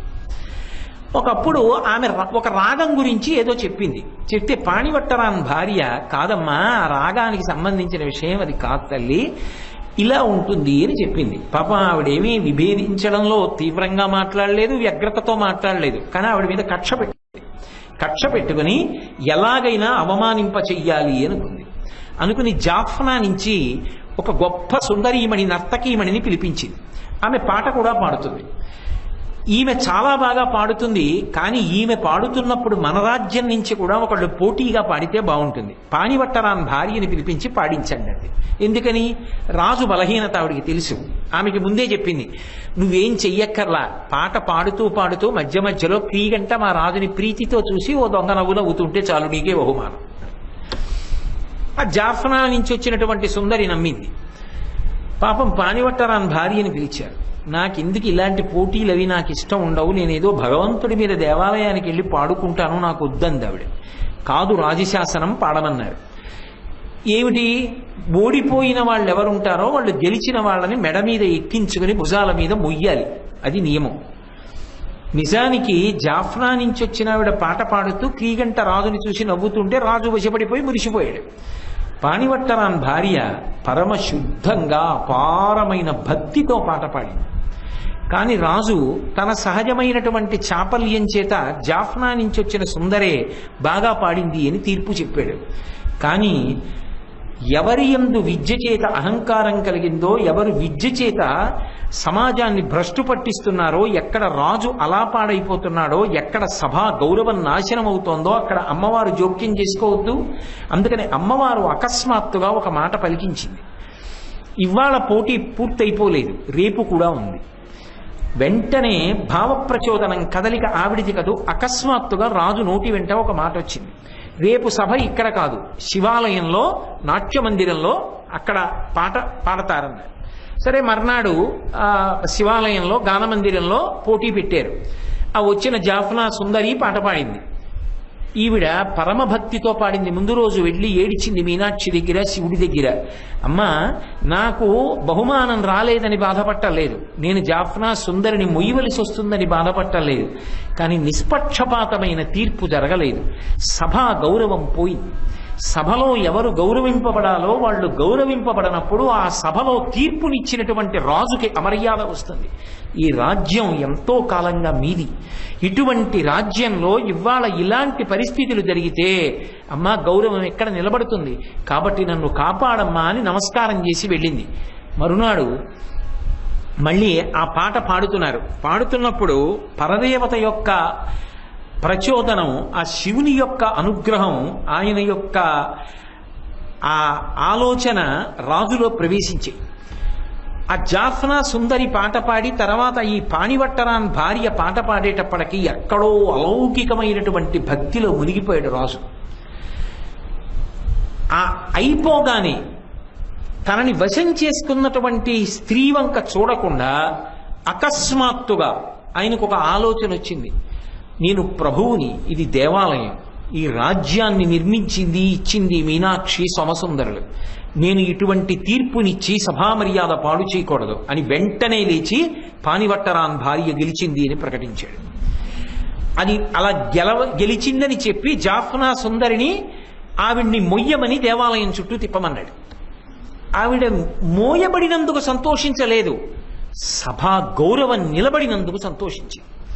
ఆ తరువాత ఒక సభలో ఉండవలసిన గౌరవం ఉండకపోతే ఎంత ప్రమాదం వస్తుందో గుర్తించిన శంకరుడు రాజరాజ పాండ్యన్ మనస్సులో తీర్పు చెప్పేటప్పుడు ఇటువంటి అవలక్షణములు లేకుండా, ఇటువంటి బలహీనతలు లేకుండా అధిగమించేటట్టుగా అనుగ్రహించాడు. అందుకే మధురై క్షేత్రంలో ఉన్న విశేషం ఏమిటి అంటే, ఆమె సభానాయకీ స్వరూపంలో ఉండి ఎవరు సభాపూజ్యతని పొంది ఉంటారో అటువంటి వారి భక్తిని ప్రధానం చేసుకుని వారు తమ యొక్క విభవానికి కారణం భగవంతుడు అని గుర్తు పెట్టుకున్న వాళ్ళు ఎవరుంటారో వాళ్ళ యొక్క కీర్తిని, వాళ్ళ మర్యాదని ఎప్పుడూ కాపాడుతుంటుంది.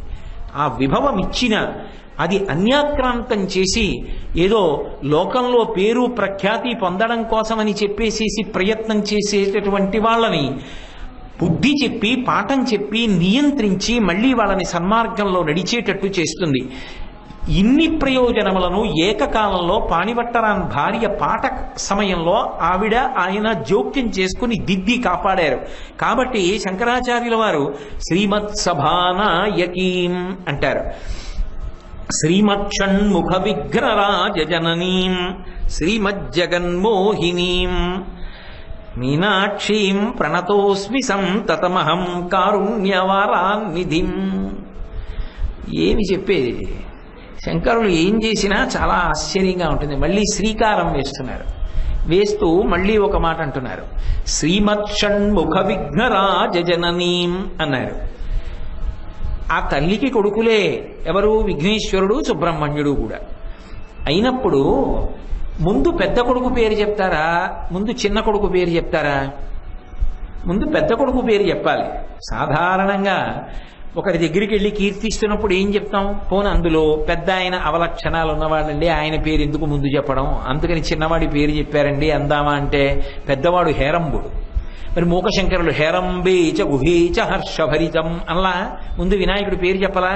పైగా వినాయకుడు స్వయంగా అమ్మవారి యొక్క శరీరానికి ఉన్నటువంటి పసుపు ముద్దలోంచి పుట్టినవాడు. అటువంటి వాడిని వెనక్కిట్టారు, సుబ్రహ్మణ్యుడిని ముందుకెట్టారు. ముందుకెట్టి ముందు చిన్న కొడుకుని చెప్పి వెనక పెద్ద కొడుకుని చెప్పి వాళ్ళిద్దరికీ కూడా తల్లివైన దానివి అంటున్నారు. శ్రీమత్షణ్ముఖ విఘ్నరాజ జననీం. పోనీ వాళ్ళిద్దరికీ సంబంధించి ఏదో విభూతుల విషయంలో మాట్లాడారంటే ఏదో ముందు సుబ్రహ్మణ్యుడిని అందుకు చెప్పారండి, అందుకు సుబ్రహ్మణ్యుడి తల్లి అందామా అంటే అమ్మ అనగానే అమ్మ మీ పెద్దబ్బాయి ఎవరు అంటామా? లోకంలో ఎంతమంది అండి మీకు పిల్లలు? 2 పిల్లలండి. ఓ 2? పెద్ద ఆయన ఏం చేస్తుంటాడు అంటారా? చిన్న ఆయన ఏం చేస్తుంటాడు అంటారా? పెద్ద ఆయన ఏం చేస్తాడంటారు. మరి ఇన్ని తెలుసున్న శంకరాచార్యుల వారు, ఇంత సంప్రదాయజ్ఞులు, ఇంతటి మహానుభావుడు, ముందు చిన్న కొడుకు పేరు వెనక పెద్ద కొడుకు పేరా? ఏమిటది అంటే ఆయన అక్కడ మీనాక్షి తత్వాన్ని దృష్టిలో పెట్టుకుని చెప్తున్నారు. ఎందుకని అంటే విఘ్నేశ్వరుడు ఎప్పుడూ ఆవిడ్ని వదిలిపెట్టి ఉండడు, తండ్రిని వదిలిపెట్టి ఉండడు. అందుకే లోపలికి వెడుతున్నప్పుడు మధురైలో ఒక విఘ్నేశ్వరుడు కాడు. విచిత్రం ఏమిటంటే మామూలుగా మూషిక వాహనం మీద కూర్చున్న విఘ్నేశ్వరుడు, నృత్యం చేస్తున్నటువంటి విఘ్నేశ్వరుడు.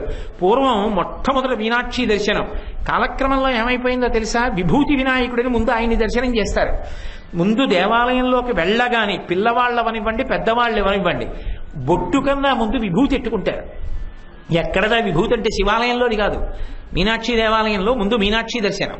కానీ చిత్రం ఏమిటంటే మీనాక్షి దర్శనం కన్నా ముందు ఎవరి దర్శనమో తెలుసా? వినాయక దర్శనం. ఆ విభూతి వినాయకుడు ఉంటాడు. చిన్న చిన్న పిల్లలు కూడా వెళ్ళి ఆ విభూతి తీసి ఆ విఘ్నేశ్వరుడి మీద వేసి ఆ విభూతి తీసి లలాటమనందు పెట్టుకుంటారు. పెట్టుకుని ఆ తర్వాత అమ్మవారి దర్శనానికి వెళ్ళి అమ్మవారి కుంకం బొట్టు పెట్టుకుంటారు. ఆ తర్వాత అయ్యవారి దగ్గర విభూతి కూడా కాస్త పెట్టుకుంటారు. విచిత్రం ఏమిటంటే మహాజ్ఞానాన్ని ఇచ్చిందండి ఆవిడ. ఇవ్వనిది ఏముంది తల్లి అక్కడ? అటువంటి తల్లి దగ్గర ముందు సుబ్రహ్మణ్యుణ్ణి చెప్పారు. కారణం విఘ్నేశ్వరుడు అక్కడ ఉండడమే కాదు, అమ్మని వెతుక్కుంటూ వచ్చేశాడు. ఎందుకో తెలుసా? మీరు అయ్యవారి ఆలయంలోకి ప్రవేశించడానికి వెళ్ళేటప్పుడు ఎదురుగుండా ఒక విఘ్నేశ్వరుడు ఉంటాడు. అసలు ఆ విఘ్నేశ్వరుడు ఏదో కింద నుంచి అంతవరకు ఎంత ఎత్తు ఉంటుందో అంత ఎత్తులో ఉంటాడు. ఆయనకి సంవత్సరానికి ఒకసారి ప్రత్యేకంగా బియ్యంతో పొంగలి లాంటిది వండి దాన్ని ఒక పెద్ద రొట్టెలా చేసి నైవేద్యం పెడతారు. అంత పెద్ద విఘ్నేశ్వరుడు.